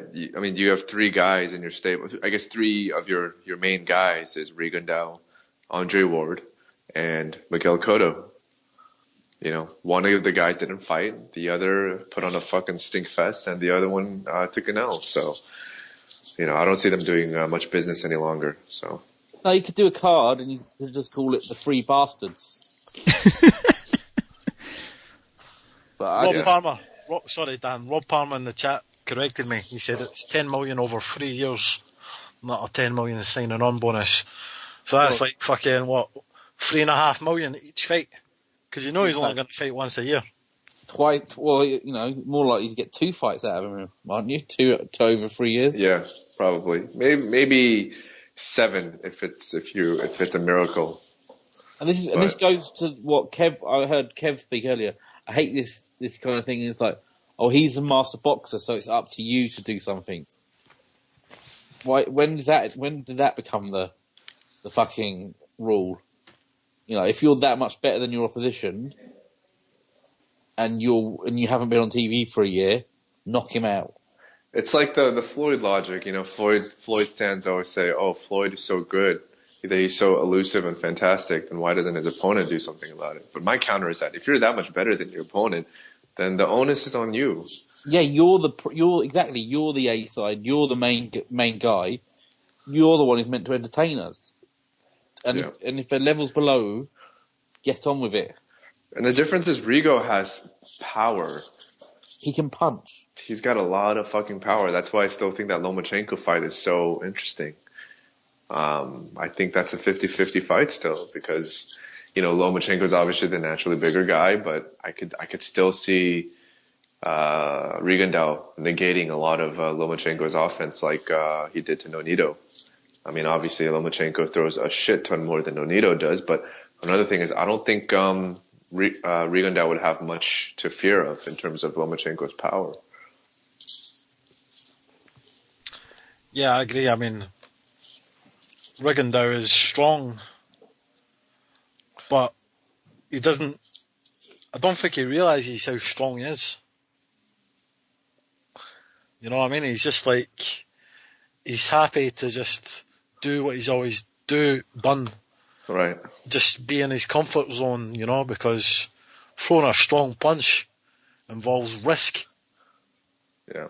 You know, and he doesn't want to take risks. Look at his career, look at his attitude. But he's been in good fights. That last fight in Japan, he got knocked down a couple of times and then he stopped the guy in the end. That was a good fight. Why can't he put in that performance? He's got good recovery skills. That's because he's fighting a Japanese fighter in Japan, though. That's dangerous. He's got no choice. No, but I mean, no one else will fight him. If you can, I mean, that guy was about 6'8" as well. I mean, I just don't understand why he made that decision to. That wasn't like that was his decision to fight like that. He made obviously some kind of pig-headed "fuck you" statement, wasn't it? It was just childish. Yeah. I think one more thing is, I mean, we all know Rigo has power for days. I mean, I think Nonito has a granite chin. At least he did at that weight class. And he made Nonito completely reluctant to throw any punches in that fight. So, yeah, it's perplexing to me. The guy has power for days, and he seems to be able to land that straight punch, whether what angle or whether he's orthodox or southpaw. He seems to be able to throw that straight punch at will, but he just doesn't throw it. It's perplexing to me. Yep. Anyone else? Or should we move on? Don't really want to talk about the... Oh, I hate this. Someone's saying, why take a risk if you're getting paid? When did boxing fans become pussies? I'm sure when I was growing up, no boxing fan. That's the worst thing Floyd's done. He's turned not only, he's turned them into money fucking worshipping scum. He's turned them into fucking pussies as well. Sorry. Salt. All right, let's move on. I know. Let's talk about the $1 million Corolla. In my home city of Manchester, became world champion in his rematch against Perez. Really happy for him. Fight up until the point of the stoppage was similar to the first fight. I thought both guys were missing a lot. Very technical, a lot of them using the jab, but both missing uppercuts, both missing hooks. Almost when them two fight, it is almost like fighting in the mirror. They're both similar styles, but that shot that Crolla hit him to the body dropped Perez in I think it was the 5th round, was it? Perez looked in agony. He looked in agony.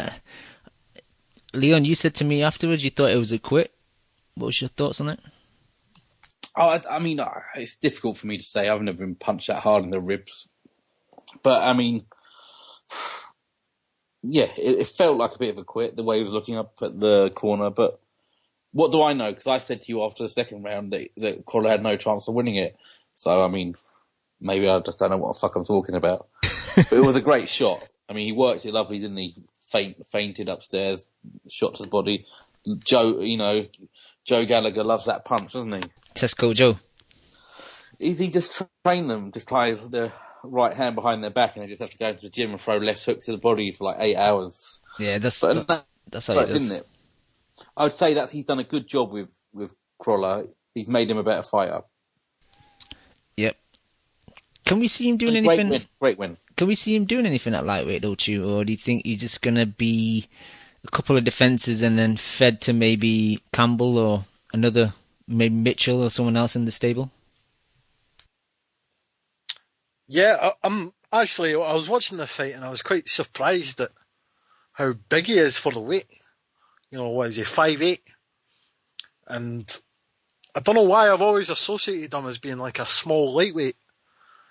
But to me in that fight, he actually looked a lot bigger. Maybe I've not been watching many of his fights, but he just looked like quite a big fucking lightweight. Do I see him fighting Kevin Mitchell and shit? I think that'll be the next fight. Obviously, Kevin Mitchell's got a eliminator next month, so I can see that against fight the nobody. Yep, I don't know how fucking Eddie Hearn does it, but he's done it. No, I was putting on the prediction league today, and I looked at that guy that he's fighting, the Colombian. He's supposed to be a big hitter, and he was supposed to fight. What's the Liverpool Scouser lightweight called? His name's Matthews. Yeah, he was supposed to fight Derry Matthews, but he couldn't obtain a visa beforehand, and then Matthews ended up fighting Tony Luis. So I knew I recognised his name when I read it, but yeah, hopefully he'll be able to get a visa this time, and the fight with Mitchell will go ahead. But he's supposed to be a big banger. We'll see if he's got a punch on him when he fights Mitchell. If he's a banger, then Mitchell's fucked, isn't he? Yeah. But honestly, we saw Eddie Hearn in tears at the side of the stage. hands to the heavens. And it's not because Crolla won. It's because like, I've got so many lightweights. This belt doesn't have to go fucking anywhere for years. He's playing round robin now, isn't he? Oh yeah, it's just set up for Luke Campbell. Like they're all they might pass it around for a bit and then they give it to Luke Campbell, who they've been fucking around with his career, because he's the best one out of the lot. I think it's just True. Maybe now he's got Crolla out of the way. It'll be passed to Campbell. Luke Campbell was kind of like out of camera view, and then fucking Scott Cardle was right in the middle. I'm like, what? Yeah, but he's one of the Gallagher bums, isn't he? Scott Cardle, MV2's doppelganger. Yeah. Oh man, I'm not as fat as him. he had a pervert's polo neck on, which I never trust. Yo, Chew, your boy Burns, man. Could you see Crolla versus Burns in a big fight in Manchester or Scotland? Crolla, I've got to say, Crolla beats him. No. All day. Burns still beats Crolla, I think. Nah. It's not this fucking new and improved Ricky Burns. I believe you're throwing your boy under the bus like that. He's a realist, man. He's a realist. Chew's a realist. Tough love. Crolla beats Mitchell. Crolla beats Ricky Burns.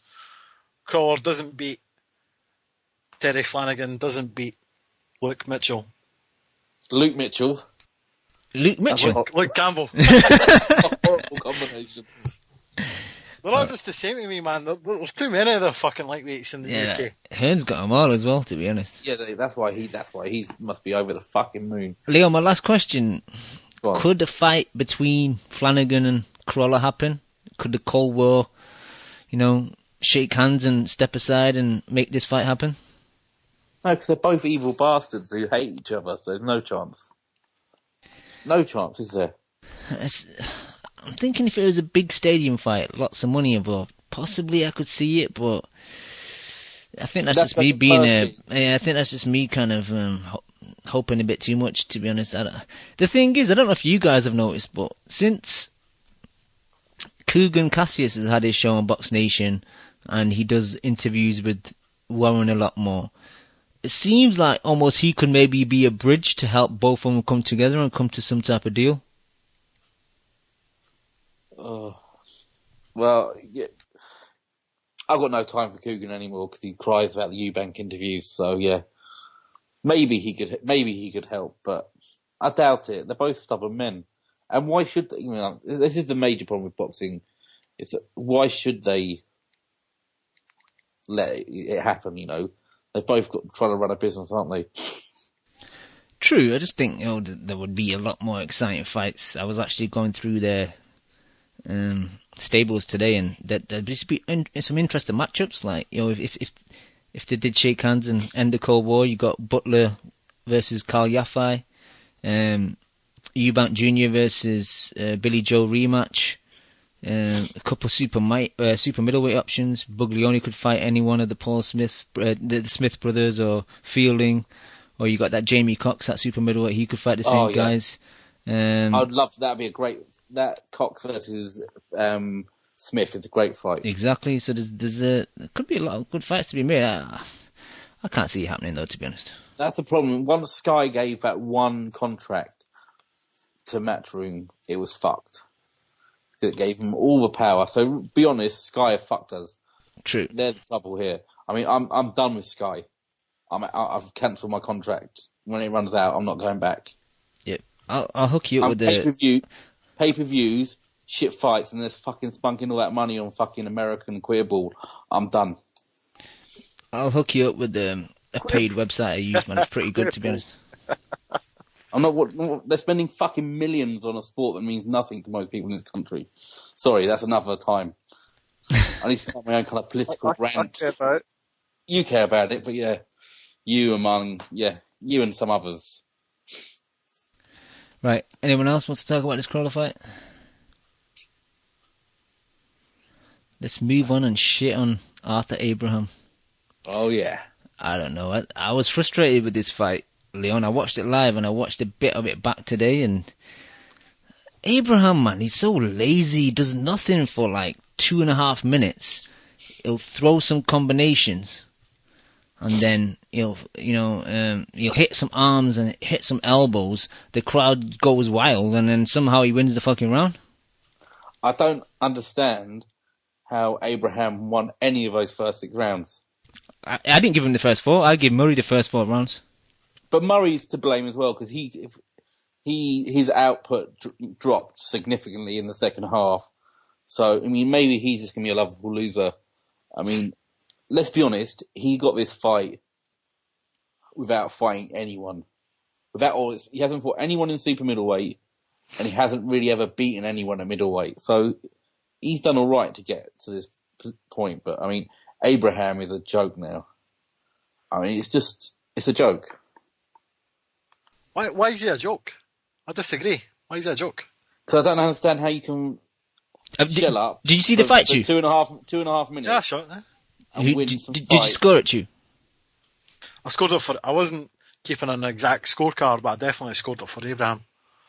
I just thought that Murray didn't have anything on his punches, didn't throw enough punches, backed off when Abraham attacked him, so it gave the impression as if Abraham was, punching with authority, in control, ring generalship.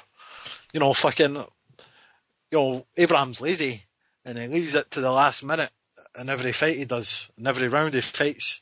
He always tries to kind of conserve his energy and shit.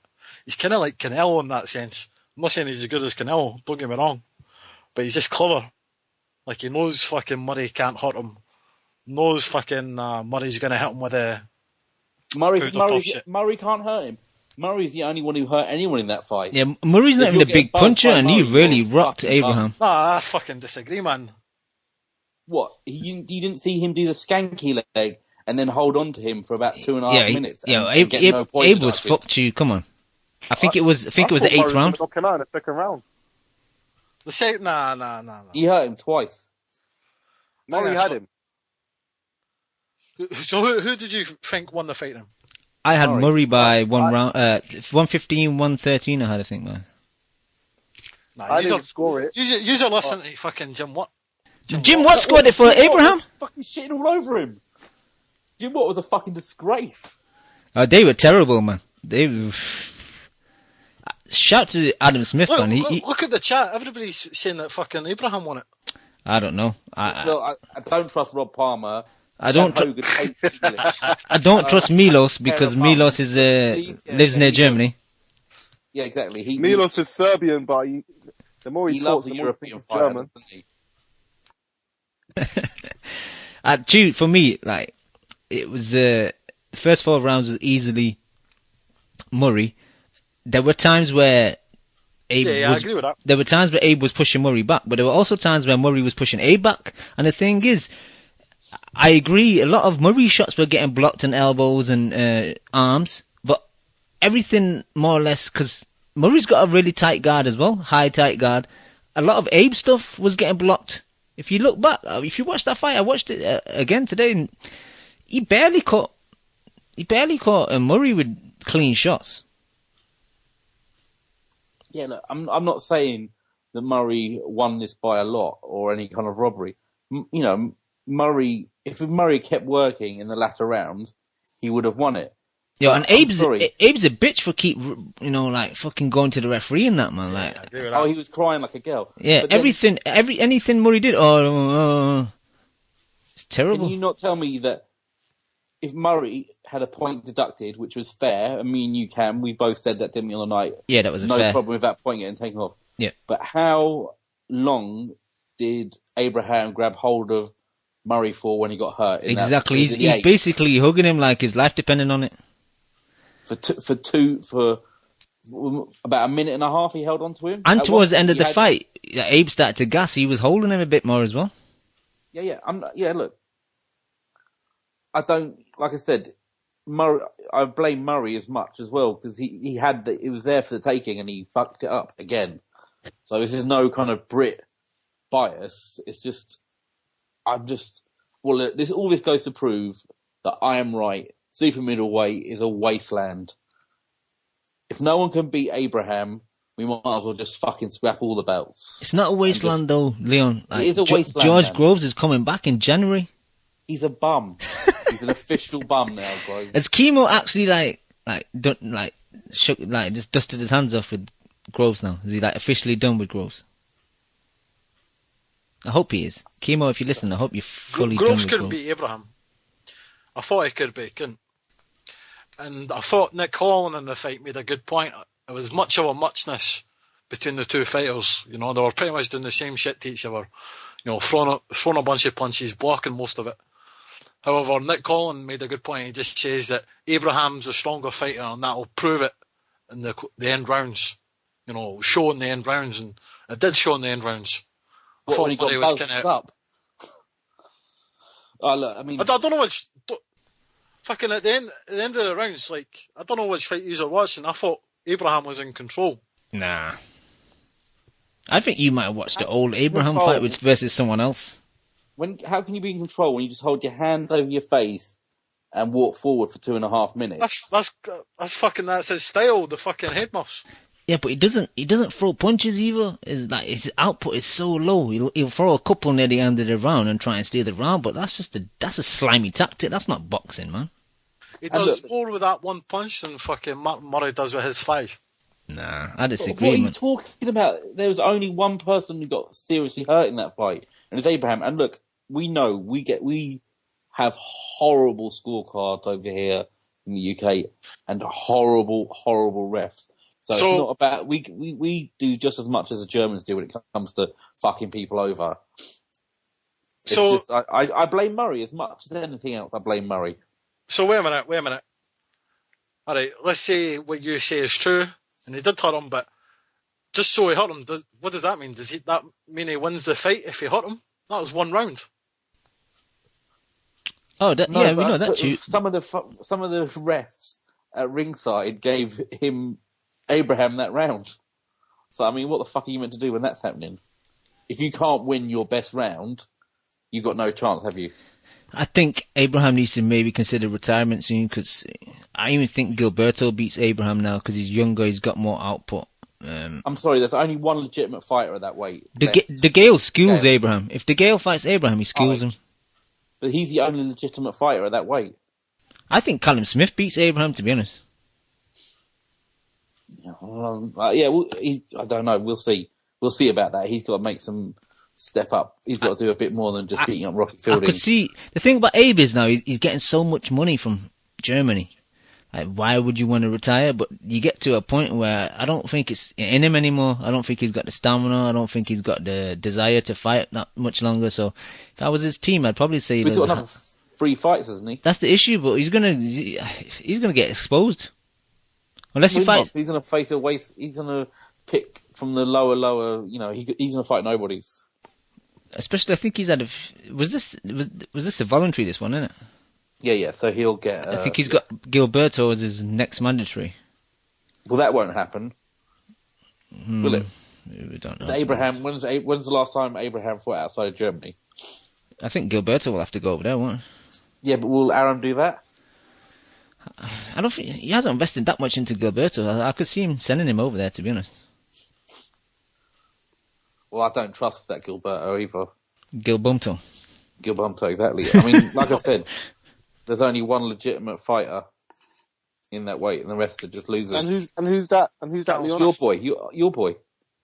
Yeah, that's good. He's the one. He's the king of that wasteland. All right. I feel sorry for him, man, because he doesn't have enough.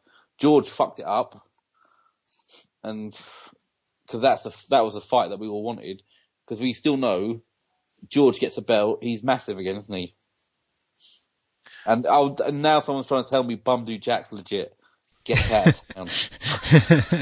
Tell you what, town. Leon, I don't want to bring up your boy, but what was Cal Froch up to? He just said he was going to come back. And now he's like, nah, I was only joking. What the fuck, man?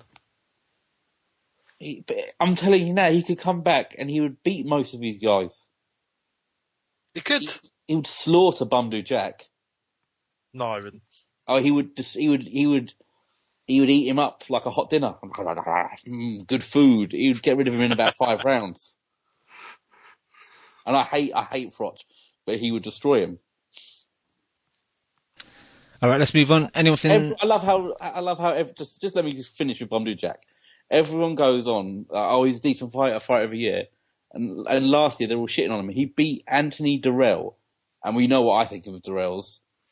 living, breathing failures, and that's what they are. So he beat a domestic level fighter in the Darrell brother, and then he beat a horribly mentally destroyed Grove. So that doesn't make Jack fighter of the year for me. Anyone else regarding Abraham versus Murray? I should move on because we've got a special caller who we've not heard in a while. Nah.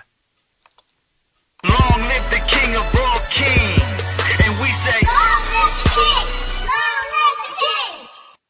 King J. What's Gucci, boys? What's going on, man? King J, where you been, brother? It's been too long.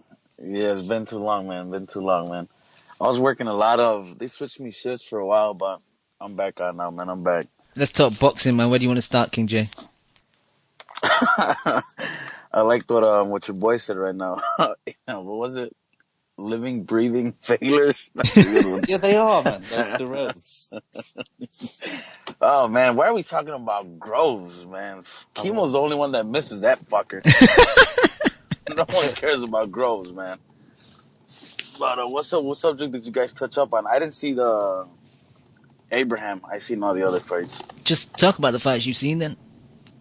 No, the Canelo Cotto, I was surprised about with Canelo's skill set. I didn't think he was that skilled. Still flat-footed and some stamina issues, but man, he looked good. Anyone that thinks that that Cotto won that fight is borderline fucking retarded. Canelo won the fight, but the scorecards were fucking horrible, man. If you honestly think Cotto only won 2 rounds, one of them had him only winning 1 round, ain't it? Yep. If you think that's correct, man, something's fucking wrong with you, man. There is no way he won just 1 or 2 rounds. And what is up with all this power that Freddie Roach said? Freddie Roach is full of shit. Die. I hope he's somewhere on the fucking corner selling something, because he's homeless now. Motherfucker bet 2 houses. Did you see that? Did you see that meme? That meme was quite funny. Yeah. What was he? He was playing a tuba, right? Or some shit.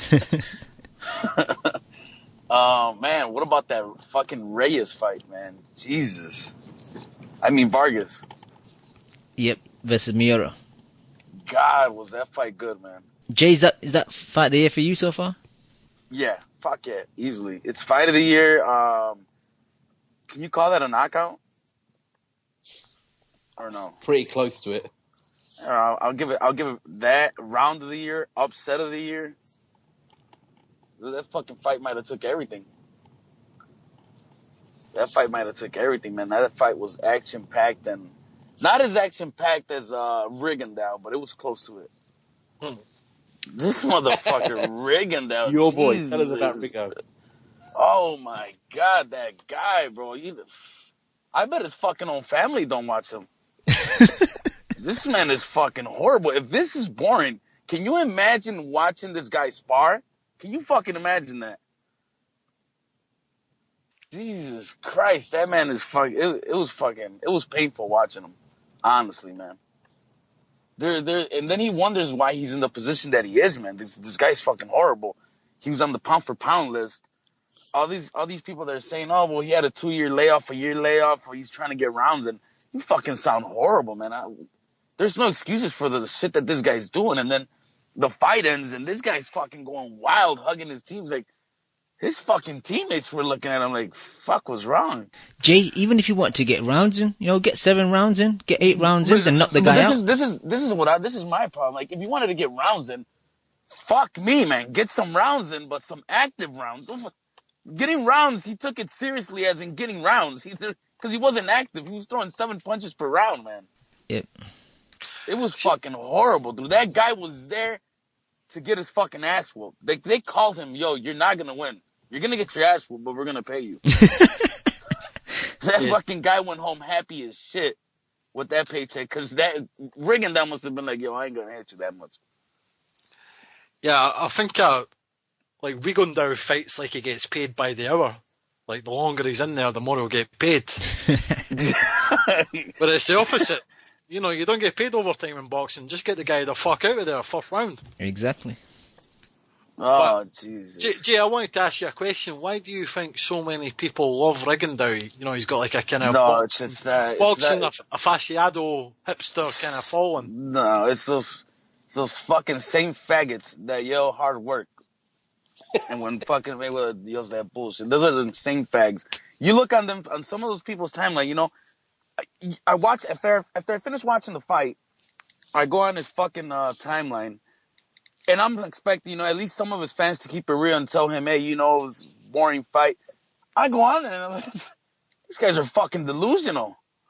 They were writing all kind of dumb shit. Oh, you're back, look better than ever. Like, what the fuck were you watching? Jesus Christ. I fucking went on there expecting him to have no more than 500 followers. People stop following him on like that. No.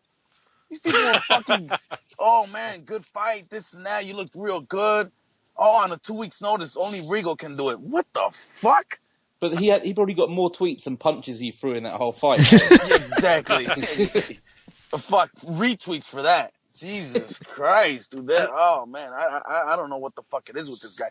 And then, you know, you figure, man, HBO gave up on him, right? Like, the only reason they put him on there was because of Rock Nation, and Cotto was with Rock Nation. So you figure, you know, fuck, they gave me a chance. I'm going to beat the shit out this guy. Maybe you can't knock him out. The guy's durable. Who the fuck knows? The guy was working at Home Depot before they got him out there. We don't know that. But, dude, this guy he didn't hurt him. This guy didn't come out with a black eye. There's no way HBO's putting his ass again unless they throw him in their bait against my boy Loma. That's it. That guy's fucking done. I don't want to see that guy on a Friday night fight, on a fucking Tuesday night. I don't want to see that guy for shit. This guy's going to end up fighting at your local circus. With a fucking kangaroo. I'm dead serious. I'm dead serious. And he's going to fucking dance around the kangaroo. He's not going to hit him. Jesus Christ. I bet the kangaroo has a reach advantage on him, too.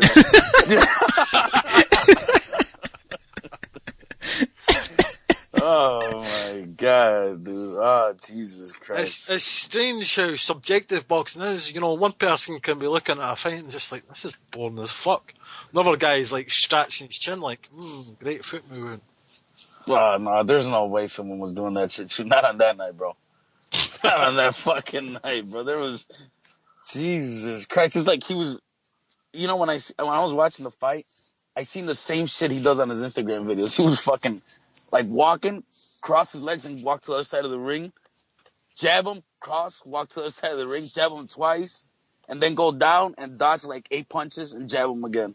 That's how he was finishing all the fucking rounds. Yeah, but none of these guys had anything on Canelo doing the ollie shuffle after rounds. So. I seriously, I didn't understand that. I couldn't believe my eyes for a second. I mean, granted, I am Asian, so I have to squint, but still, I was still flabbergasted at that. So I had to go back and really wonder if my eyes were being honest with me, but that shit was hilarious. Oh, man, dude. Jesus Christ. But, yeah, that guy's fucking done, bro. I hope they don't fucking put him on again, man.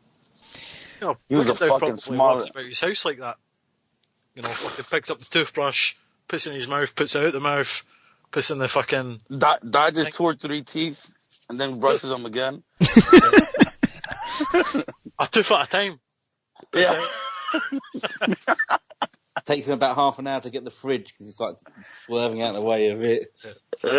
Cooking on the back foot. Dinner takes about an hour. Yeah. He gets to the handle, takes a step back, walks round it, touches the handle again. Nah, he acts like he's gonna touch it and then touches it real quick. You know, tries to fuck with the fridge. Yeah, like, oh man, but that guy's fucking horrible. He's just as bad as Lara. Who was incidentally back this Wednesday on PBC. Who? Who's Lara fighting? Zavik. Oh, fuck. That's fucking 12 rounds of painful shit right there again.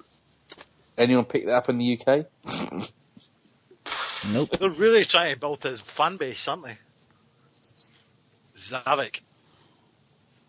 Oh, man, fuck. Man. But you know what? Fuck any of these guys begging for big dates on TV and they give them airtime, man. They want to do this fucking Cuban school of bullshit. Fuck that. You got time for that shit, man. Fucking go spar someone if you want to do that dumbass shit. Jesus Christ. Oh, Jay, you staying on the line or you gotta go? Yeah, I'm gonna stay on mute. Alright, you stay on the line. Let me get someone else on. Jose is all about the sexy name. I'm bringing sexy back. Jose! Boys. What? The Wanderer has returned. Oh, nice. Yeah, man. I finally escaped, man. I was imprisoned, you know, so I had to. For what? Finally made it out. Finally made it out. You know, first call I did is to you boys, you know. Yeah, not to the family? Not even to the family. They don't even know my whereabouts yet, man. So. How you been, man? Good, man. Good. Too long, man. I was in South America for a bit, so just made it back over the pond. Couldn't call there because the internet wasn't reliable enough. So now you guys know why Mao doesn't call, you know. Oh, right. So yeah. So what do you think of our boy Canelo? Please defend our redheaded god.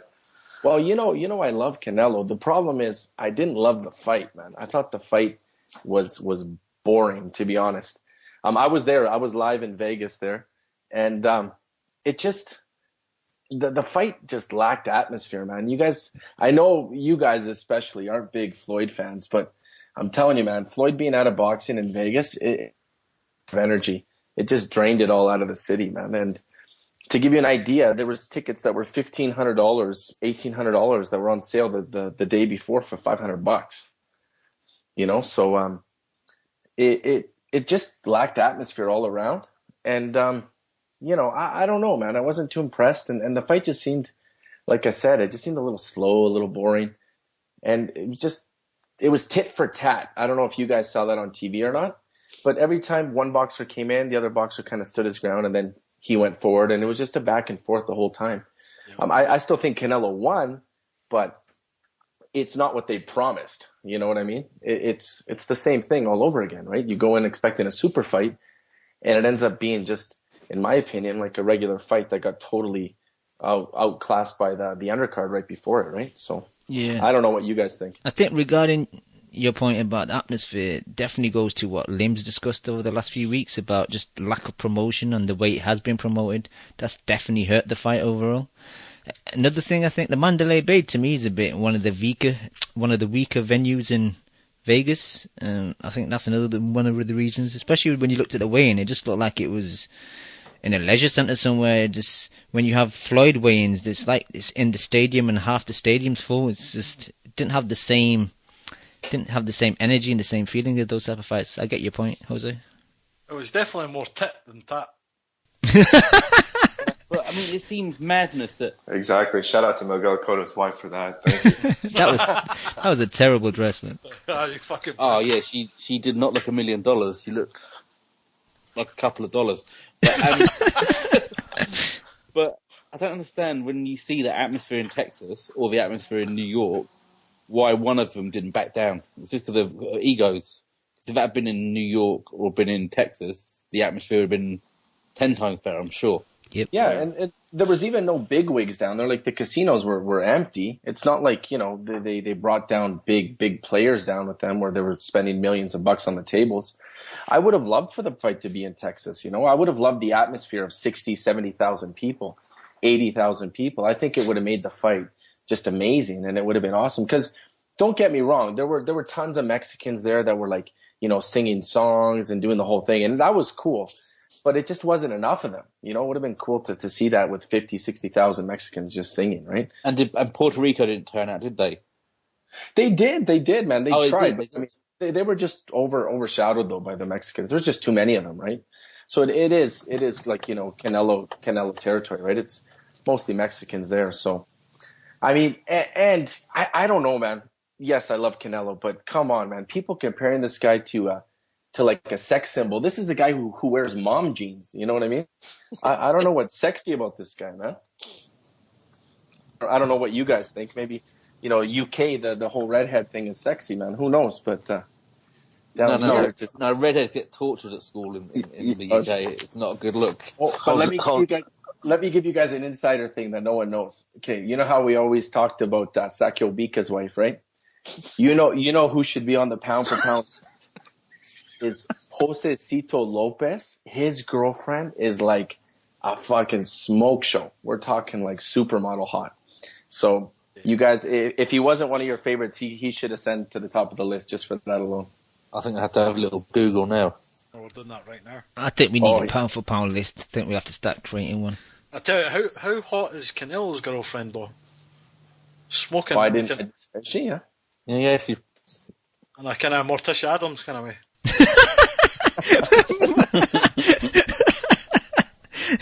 Oh shit! Yo, but another thing too, like, you know, this fight was more accessible to the fans. Like the boxers were a lot, like the legends, like De La Hoya was right there, like, you know, in venues that were set up by HBO that were open to the public, right? Not immediate access to De La Hoya, but he was there, like, and signing autographs, taking selfies with fans. Like, this is a guy that I thought was like stuck up as shit, but totally not, right? Totally, you know, caters to the fans and a true gentleman, man. Honestly, like, seeing what he did is just amazing. And I think that's the way to build your promotion. And I think he's standing behind it. Like, I think it is truly for him all about the fans at this point. He invests in the fans. He takes time with them. You know, he's building fights that we all want to see. And I think that he knows that Canelo's young enough that I think they can afford to lose against Triple G. Even if it's a knockout, they can afford to lose to him. And I think it's the route to go. Like, I don't see who else Canelo could fight that would be a decent fight at all. And if he beats Triple G, then, you know, sky's the limit, right? Like, you know, how much higher can you get after that?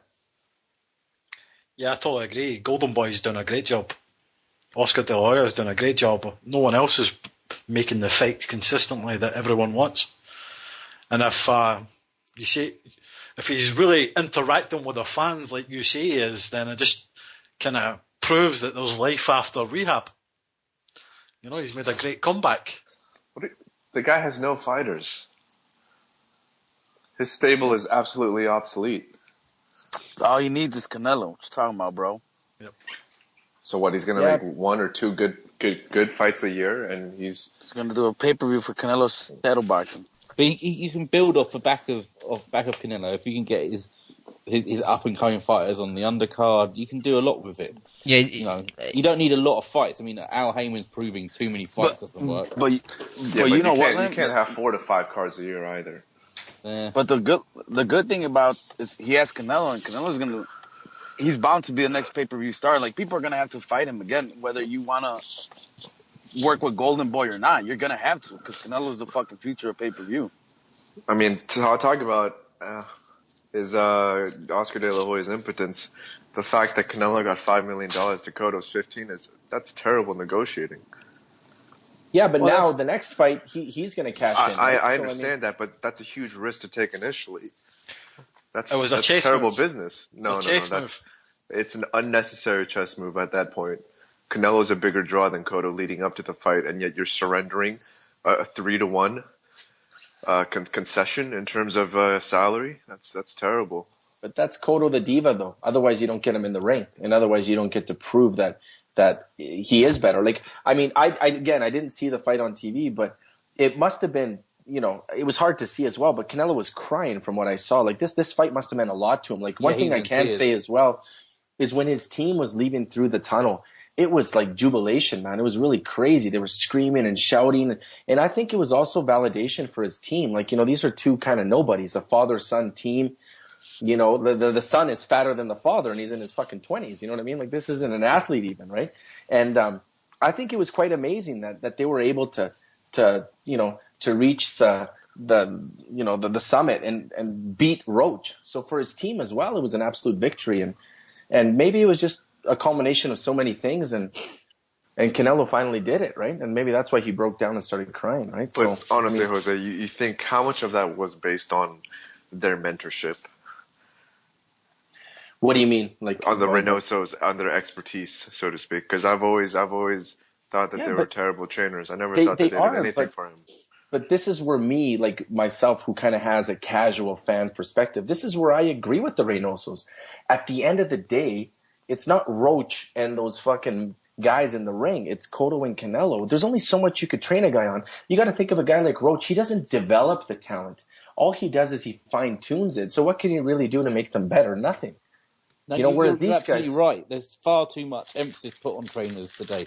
I don't want to hear for them. I don't want them to talk to me. Because the boxers at the top know exactly what they're doing. They're in this position for a reason. It's like tennis players. They get to the top because of them, and their coach helps them a little bit. I disagree there.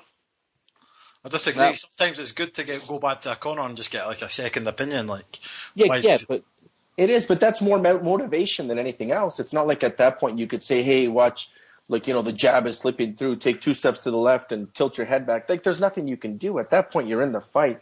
Like, the preparation is done in training. Really, I think like the physical training, or like the trainer, the coach that makes you run and do sit-ups and push-ups, and the guy that works your cardio and everything else, that's the person that you really rely upon when you're in the fight. Because if you don't have the energy to continue, you're fucked. But I mean, the mental game, you got to have. Canelo doesn't have trust. Either of them. I'm so sorry to cut you off, Jose, but no. My counter is that Canelo doesn't have either of them, right? Because these two bums are not only his boxing trainer, they're his nutritionist, and they're his strength and conditioning coach. But it works for him, though. Like, maybe he feels there's peace. Like, in that group, there's peace. Like, he trusts his guys. And I think, like, this is what I think, and maybe it's just me being all crazy, but I think when he fights, he also fights for those guys too, man. And he wanted to validate them. And if you looked at the 24th, or at that max moment, I forget what it's called, when the face-off, when they're there and Reynoso's kind of fighting with Roach, Canelo puts his arm around him. He's like, yeah, good job. Like, don't put up with that shit. So, I think it's been them having to prove to the world that Canelo's not a bum, and his coaches aren't bums either, right? So, they did it. They beat Roach, right? But the thing is, like, an unknown trainer than a superstar trainer. Yeah, but that's, I mean, okay, I guess from your selfish reasons, that's fine and all, but the thing is, these Reynosos, what's Canelo's biggest flaw? It's his stamina, right?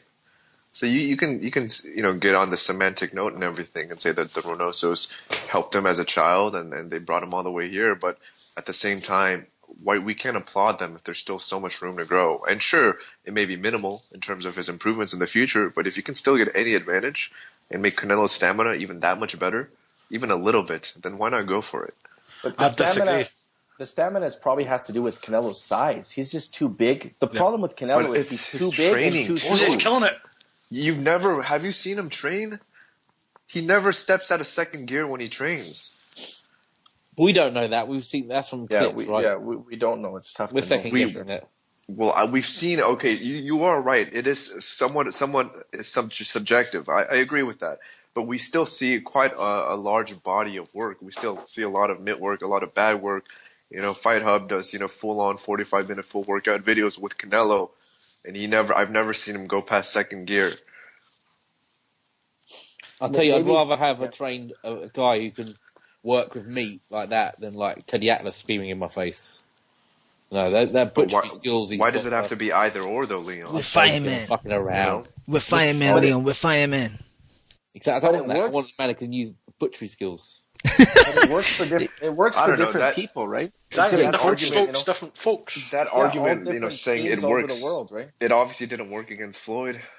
It didn't. But okay, that's another point, and I'm glad you brought that up. Doesn't this prove, and again, I know I've heard you boys, I hear you guys every week, even though I wasn't on. You know what? Doesn't this prove how supreme of a boxer Floyd really is? Really? Come on, man. Fast forward 2 years, that's the same Canelo that beat Lara, that would have beat Cotto, that would have beat everyone else. He's been consistent. And to your point exactly, Lim, he hasn't improved technically much at all. So that's the same guy that would lose today to Floyd just the same in a shutout manner. Like, Floyd is that impressive, man. And I know you can talk about how he's and maybe this is all pent up from months and months of listening to different shows and everything else. He dodged Margarito. Well, how was he supposed to fight Margarito if Margarito lost to Mosley, right? Like, the fight was built up. Had Margarito won, he would have fought him. No, that was way before he lost to Mosley, Jose. No, but he couldn't have fought Margarito before Margarito. I understand. Right? No, I understand. Yeah, no, you're right. I mean, there had to be a everyone progression leaves someone behind. There's always. But that's completely off subject. Look, I understand. It is You totally can off go subject, all over but- Floyd's nutsack and say whatever you want, but at the same time, that doesn't preclude the notion that Canelo still could have improved quite a bit if he was just under a different tutelage. And I agree with you, Jose. I do for the most part. But let's just take, for example, Manny Pacquiao. Say whoever the fuck trained Manny Pacquiao as a child, trained him throughout the entire duration of his career. Do you honestly think he becomes as good as he has become with that lone trainer, whoever brought him up in the ranks?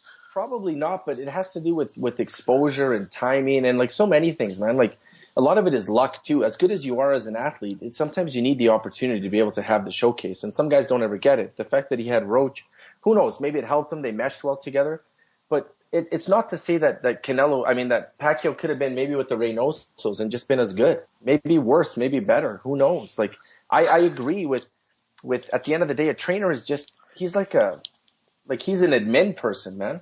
He's not the VP. He's not the CEO. He's just there to do the small things, right? And to kind of keep things in check. But really, they're not going to influence that much. Like look at Tim Bradley, for instance. How the hell did Tim Bradley just reinvent himself in months? It's because there's something psychologically that clicked. It's not, it's not that Atlas is the greatest coach in the world. Fuck, Tim Bradley looked superhuman, right? That's just a connection that they have, that they click. I think it's just a matter of relativity and a matter of comparison. I just think the Reynosos are bum-ass trainers. When Canelo first moved to Santa Monica, I got to see him train a couple of times in person, and I was not impressed at all in terms of the way he trained. From an intensity standpoint, it was just the same old kind of half-assed workouts that I saw every day. So I don't know. I get your point for the most part, but all I'm saying is if you're raised by a group of trainers who don't really know what they're doing, in my opinion, then it certainly can't hurt to upgrade to someone who's even partially or even subjectively partially better. Dan, did you not hear Canelo after the fight? Yeah, he was emotional talking about it. He basically said that these guys, before he met them, he couldn't throw a jab. And see, when I look at Canelo's technique, it's amazing. The way he puts combos together, the way he throws a right hand, the way he throws an uppercut. It's like looking at a book of boxing, and that's how you want to do it. His technique is awesome, and if those guys taught him that, then surely those guys aren't bad trainers. And I thought that the point that Jose made was awesome about the face-off, about when Freddie Roach was talking to Reynoso. Reynoso gave a response. Canelo liked it. Canelo gave him a hug. Like after it. It just kind of shows you that they're a family. And there's nothing that can separate. That has nothing to do with... Isn't it? He's just gone for hire. Yeah, but that has nothing to do with skill improvement. Sure, they may be very close. There's a difference between a family figure and someone who actually helps improve you. And for all the good things that you just mentioned, True, there's also the things that Canelo still lacks severely, which is his footwork. His footwork, obviously, cutting the ring off, and all of those wide, wailing shots that he throws from time to time, like Cam mentioned earlier, and the fact that he doesn't set up any of his punches. He loads up on every single fucking punch. Yeah, but Lim, who really changes in their mid-20s? It's too late, Like who really changes? 20s? Well, No, tell me who changes. Like Cotto didn't change. It was a mirage. It's all a mirage, man. Tim Bradley, he's gonna step in and think he's got the fireman suit on. He's gonna get fucking knocked out, man. Like it's gonna happen, man. It's just you cannot change. You can't teach an old dog new tricks, man. You are what you are. At that point, it's too late. The formation's been done. Like the muscle memory, memory, all that shit. It's over. You can't change it. I don't think. Vlad changed.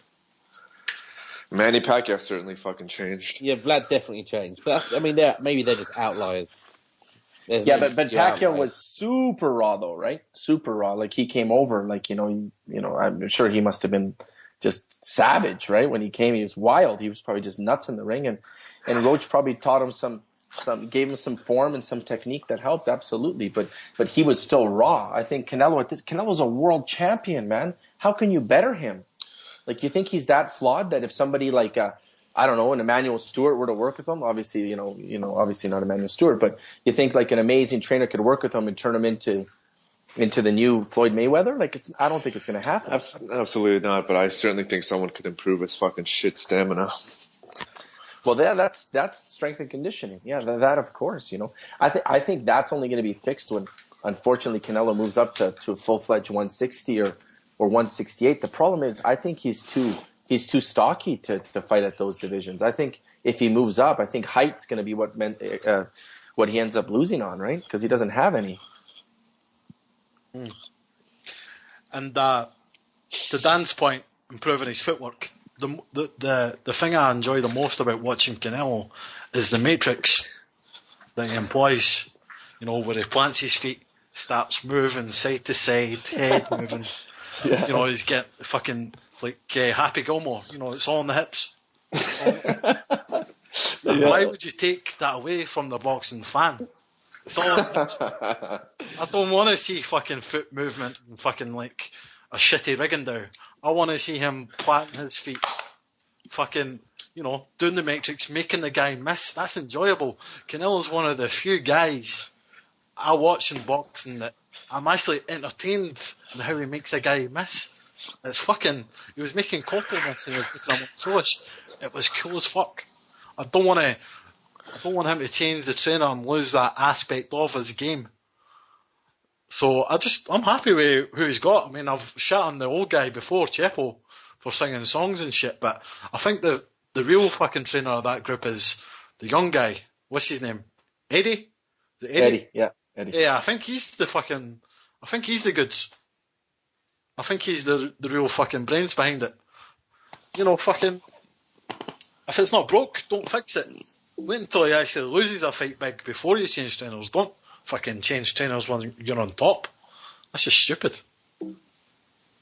A clear point is like Amir Khan. Like, look who he was with. He was with Roach. He switched. Like, it's not going to really make him any better. It just psychologically gives him that feather in his hat. He thinks he's like Dumbo. He thinks he could fly because he feels more psychologically comforted. Right? I think. I don't know. Like, I'm not a pro boxer by any means, but I don't necessarily think at that level it can really make that big of a difference.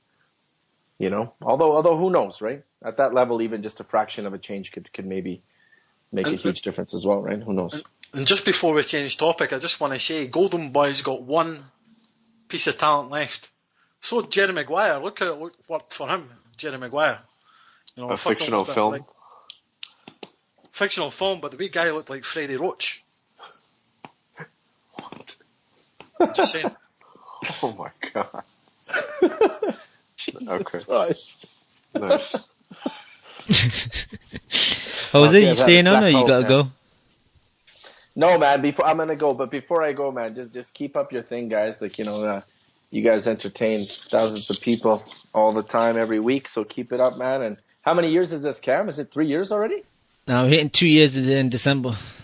Wow, man. Amazing. Consistent, man. That's one thing I got to give you guys. Consistent, and it's much appreciated, guys. And just keep it up, right? I'm gonna hang up and listen. And much love to all you guys, right? Peace. Don't be a stranger, Jose. Yo, Jose. Right on, man. I'm Thanks back for in the scene now.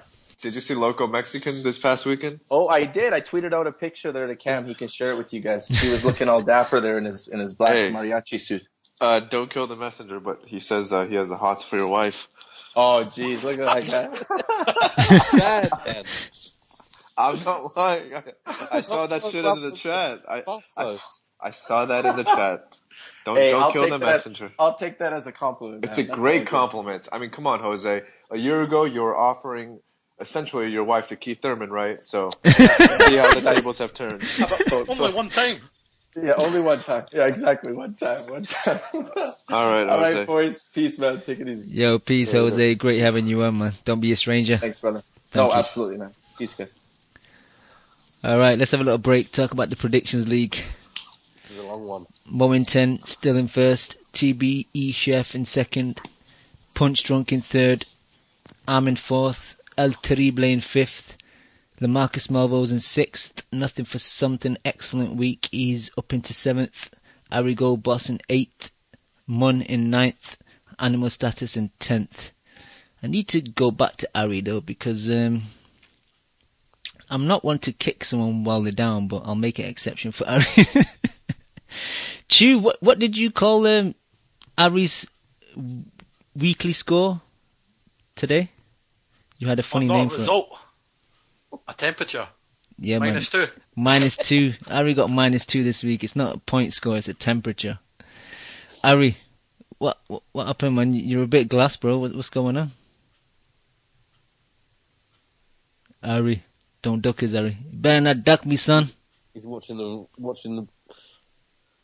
You can't be Queer bothered. ball, isn't he? You can't be bothered. I got glassed. Fair enough. At least you'd be in it, man. I got completely glassed. Not I as don't know, badly as Brutal Deluxe, though. All week, all I heard about Perez was, he was ill last time against Crolla. Oh, he's here, he's serious this time. So I went with him. You know, I never really rated Crolla that highly. I went with Murray split. I felt he won the fight, but you know, it was close and it's in Germany. And I should have went Canelo. I was going Canelo, but then I've got Kev talking to me with his stupid rumors saying that Canelo's not fit and he's struggling to make weight and all this bullshit. So I blame Kev for that one because I wanted to go Canelo because when's Canelo ever going to lose a decision? He don't lose. You know, this guy got a majority against Floyd when he barely won a round. You know what? When you sent me that message today, I actually thought you're fucking right, man. Like, he's always favoured on cards. Exactly. But I went Cotto for some reason. And what else? That's it. Got glass. Most people lost on the Ronnie Rios versus Yeah. thingy fight, Jay Savella's fight. No worries. Someone got -20 this week. Maybe they were just trolling, just doing opposite picks. But yeah, let's give the chat a bit of a shout.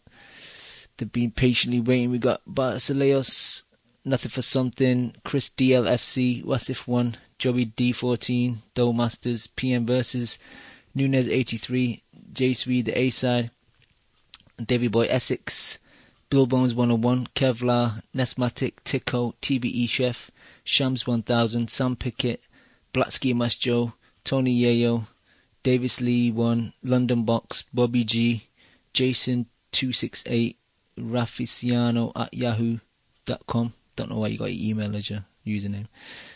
Court Music, Pinhead 360, Larry Magoo, Rob Palmer 135, Marky Mark TMT, Raphael 22, Mongol Sled, Casual Fun, The Compa, Danny Yankee, Swasu, Super Merc, Picture 12, and some guests. Just going back to Court Music, I know he's been a bit ill this week, so get well soon, Court Music, my boy. Okay, what's next, boys? Let's do some previews and get out of here. We're pushing 2 hours, 10 minutes. Ari, I'll start with you, because these two next fights that we're going to preview, mainly two boys that you're a fan of, and plus you've been a bit quiet, so you take the lead. I'm a bit tired, so I'm going to keep it short, but I think the girl will get Bute out of the inside 6, to be honest.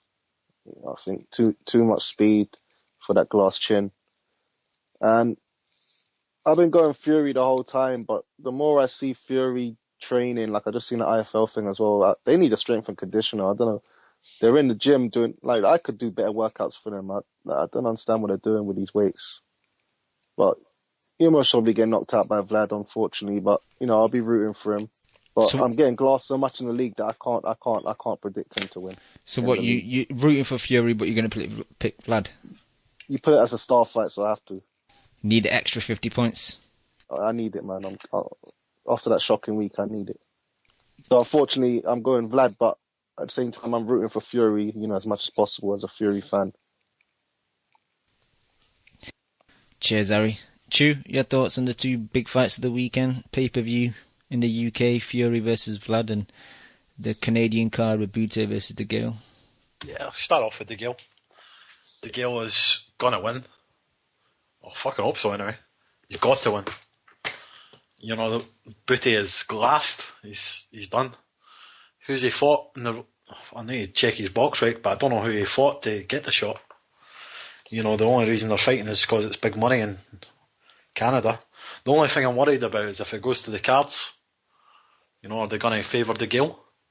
You know, Degale's got to win convincingly, and he should, but you never know. I don't know, man. I've got a funny feeling that fucking Bute is going to show up. You know, they say every fighter's got one last great fight in them. This is Bute's last chance. He's got the power. Degale's got a chin, but I just think like Ari said, with that glass chin, he probably will get checked at one point. And yeah, I'm picking Degale late stoppage. Leon, your thoughts? Yeah, I got Degale will dismantle him, I think, and yeah, should beat him easy. You've got to, otherwise, FOTY's going to troll the shit out of you. So you just got to do it just so you don't have to listen to that shit. So yeah, I think it's an easy win. Bute's done nothing since in the last 2 years, really, has he, since FOTY beat him? Nah, he was poor against Pascal, and apart from that was one of the worst fights I've ever seen, I think. Yep. Cheers, Leon. Dan? Yeah. If you're there, your thoughts on the Degale Bute fight? I think it's a cracking fight. You don't.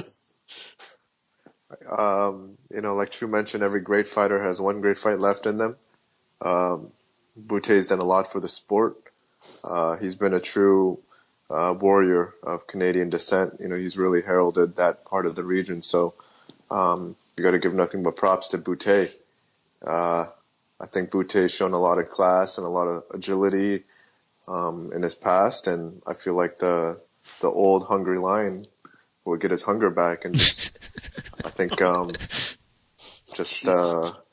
he's going to really prove haters like you guys wrong. I think he's going to beat Degale knockout in 9 rounds. Okay, thank you, Dan. Shoot. What if he does win? I can't really see him winning. He's been up at light heavyweight. His last fight was at a catch weight at 170. I think he's going to struggle to make 168, and he's getting old, and I don't think his confidence is there. He had fights cancelled because he was injured. He was with Roach, and then he was not, and I think his whole boxing life has been a bit disruptive, and I think Degale's on a high. His confidence is high. He's getting paid big money, apparently. I think he likes the limelight now, likes being signed with Heyman. He's in the spotlight. He can shit on Groves all he wants. I think he's in a good place. He did what he wanted to do. He wanted to be the first British Olympic gold medalist to win a world title, and he did that. And now I think he just wants to go on and have decent paydays, because Degale's always seemed the guy to me that's, he's in it for the money and the fame, and he can do both at the moment. So yeah, I'm just using the strategy that Chu used when he picked what's his face over Matisse. Postal. Yeah. I don't believe what I just said, but if it happens, then I'm the smartest man on earth. Fair enough, Dan. You're comparing Postal to Bute. No, I'm just comparing what I just said to what you just said and the logic behind it. That's not true, Dan. Everyone, listen, the boxing aficionados, can't even say that one, but the boxing heads. The what? Can you say that one more time? The boxing what? Aficionados? It was worse the second time. Aficionados. There you go. That's the one. That's the one. Oh man, I think boxing heads knew what was up with Postal. I'm sorry if you're out of the loop. The boxing avocados. The Saltiris of the world. I'm fucking around. I'm fucking around. I know you're fucking around. But I mean, people listen to the show and they listen to you and your opinion. You can't mislead them like that. Bute's been glassed. He's got a history of being glassed from Golovkin and the amateurs to Froch and the pros. He's got fragile written all over him. And I do believe that Degale will glass him in front of his hometown. Yeah. Quickly, just on the undercard, there's some decent scraps. We got Alvarez versus Isaac Chilemba at light heavyweight, and we got the return of Imam versus Adrian Grandos. And I was looking at Imam's box rep. That's his 4th fight this year, so they're keeping him active, and I've been impressed with him so far, so see what he can do. Going over to Fury, Chu, your thoughts on Mr. Fury and Vlad? We've kind of discussed it over the past few weeks. I think most people know, but just kind of recap your thoughts. Oh yeah, great fight. One I'm really looking forward to. I've got to say that Fury's really sold me on this fight. I mean, I'm picking Vlad by knockout. I think he's going to destroy him. Still, I've watched the face-off with Johnny Nelson moderating. He actually done a pretty good job moderating by just shutting up and not saying anything. Just shut up. Just let them talk. And I definitely think, not that it counts for anything, but I definitely think Fury mind-fucked them. There's one story in the face-off where he was talking about a sauna that him and Vlad and 10 other guys were in. They were in like a sauna. And then Tyson Fury said to Vlad, "Do you remember that? Do you remember being in the sauna with me?" And then he asked Vlad, "Do you know what happened?" And Vlad was like, "What the fuck?" And then Fury said to him, "You got out first." And Vlad was like, "Okay." I don't know what this man's talking about. That, to me, is like a mental advantage for Fury because Vlad did get out of the sauna first. Which to me means that he doesn't like the pressure that Fury is going to put on him. No, I'm fucking about. It's got nothing to do with it. I don't know why Fury brought it up. But sometimes I fucking think head case, isn't he? he's trying too hard, Fury. There was a point in the face-off. I read some of the YouTube comments under the video I was watching on YouTube about on the face-off. One guy says, "Go to 3 minutes 47. Look at Fury's face." And you can see the fear on Fury's face on the face-off. It's like, his mask slipped. I think Fury's shitting himself. Chew. I think he knows what's coming. Sorry to interrupt you. Rob Palmer asked a question in the chat. He said, "Who would last longest out of the coalition in the sauna?" Most people picked you. Yeah, of course. Of course. I'm made of salt. I'll be in there for ages. I said Dan. I said Dan, man. Dan's competitive. I think Dan will take it. I agree. I can sleep anywhere. I would fall asleep in there. I would stay exactly 1 second longer than Chu. Just to win. Yep. You can tell that story in a couple of years' time. Exactly. In a face-off when we fight one another. Well, we all know who would step out first. All right, let's move on. Leon, your thoughts on Vlad Fury? I'm like Ari. I was, months back I was thinking, oh yeah, Tyson can do it. And the more I think about it, the more I go with Vlad. But I'm still going to pick Fury in the league. I'll fuck the points. I don't care. I'm not going to win it. So I'm just going to rep my flag. But, I think he's got a chance because if you can... Vlad can get rocked by a jab, so you just never know what might happen. And if he can get on the inside... Actually, what he needs to do is just lean all over him for about 5 rounds and try and wear him down that way. That's his major advantage, isn't it? His size. And he's got faster hands, I think.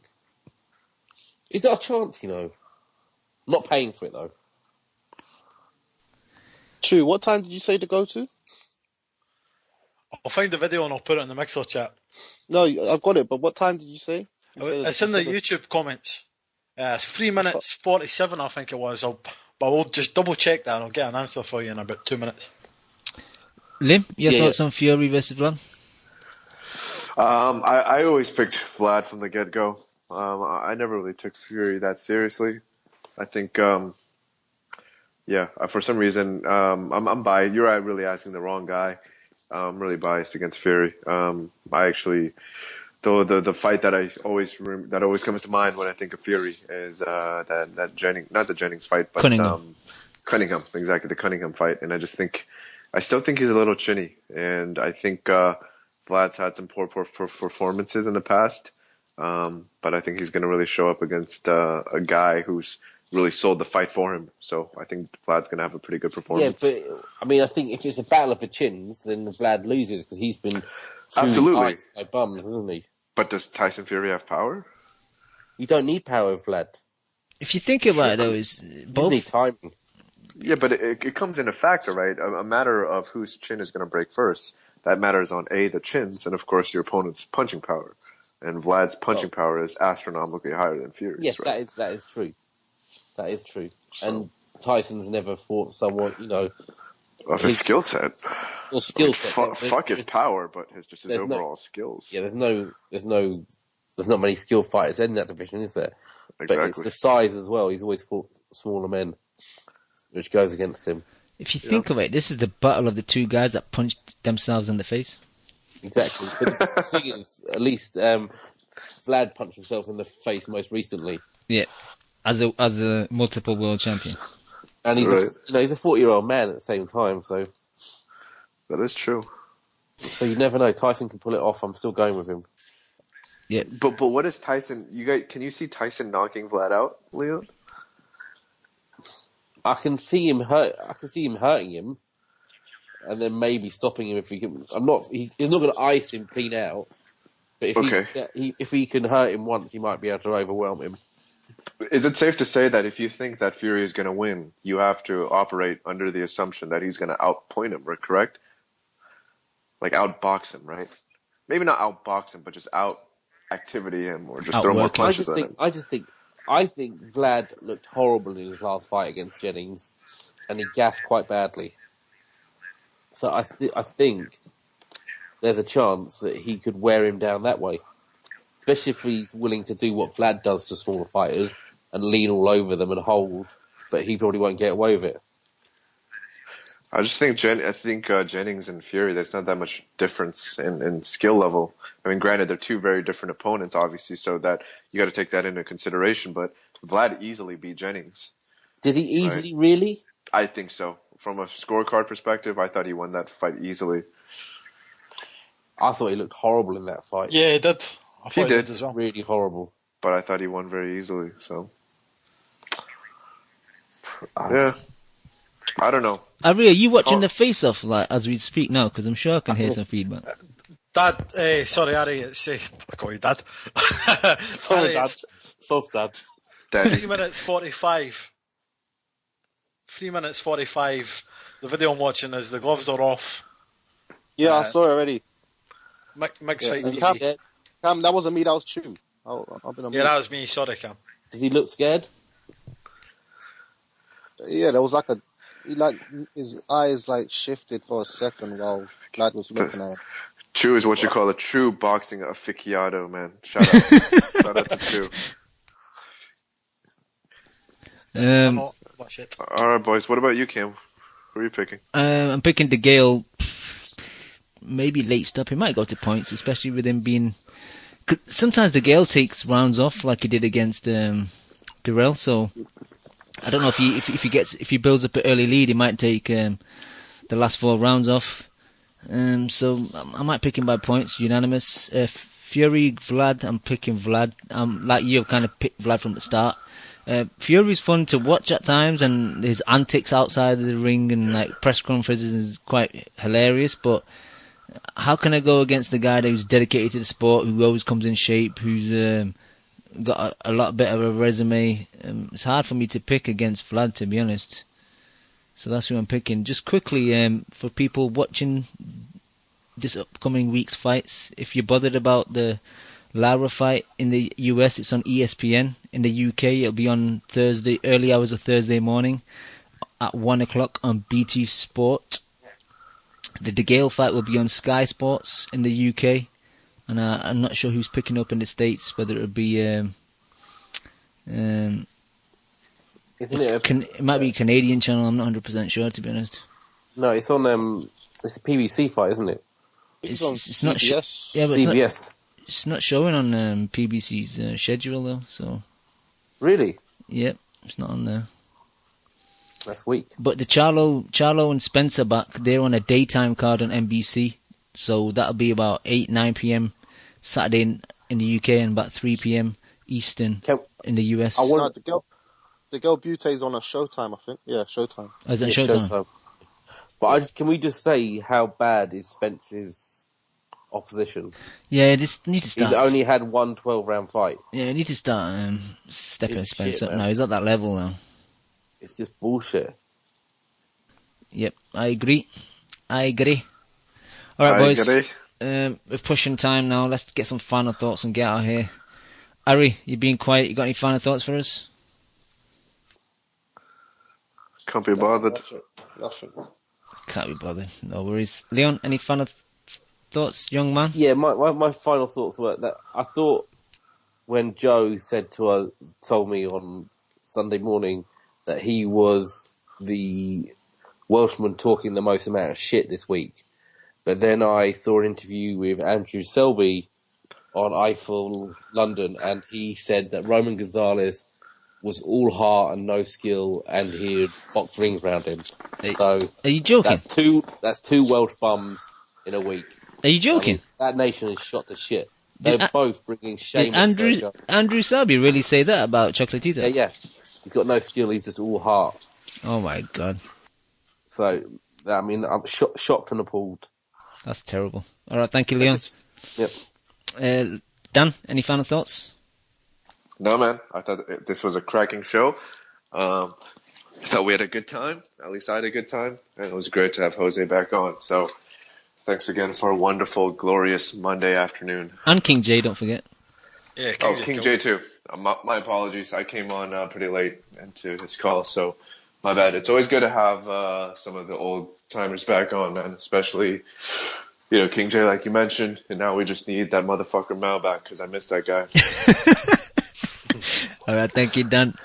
No, seriously, this is off topic, but I was just going through my Skype last night, and I saw Mao Alpha, and I sent him a message, but still haven't heard back yet. So fingers crossed.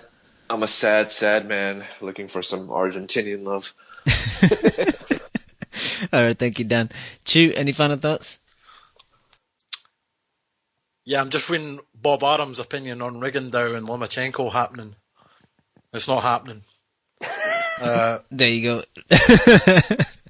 No, he's just... I'm going to quote him. He fought his... This is Bob Arum speaking.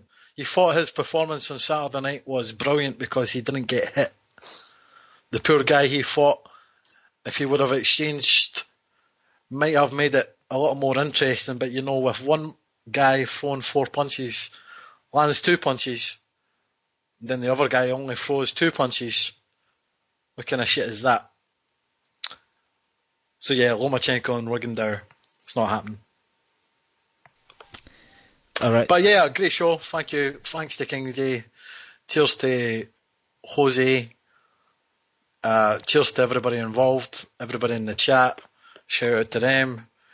Shout out to the compa who's saying George in the chat. George. And everybody who makes the fucking chat room the best chat room in fucking podcast history. And that's official.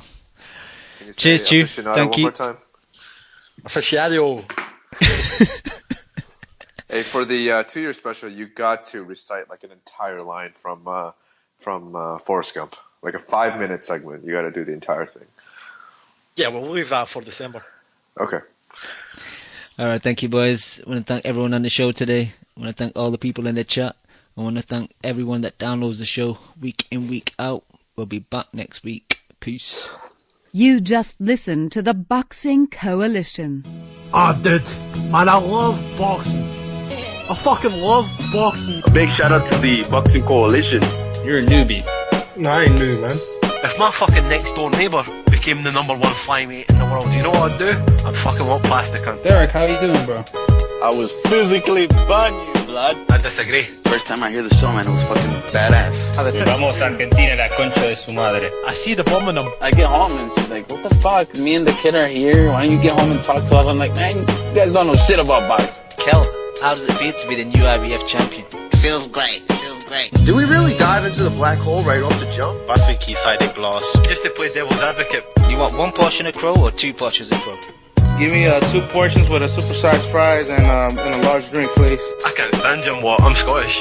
cringe side. But you won't brush Anthony fucking fat ass Joshua, would you? He's not fat. How about you tell us what you weighed for your final thoughts? My weight? Thank you for listening to the Boxing Coalition. We are live every Monday, 10 p.m. to 1 a.m. UK time, 5 p.m. to 8 p.m. Eastern.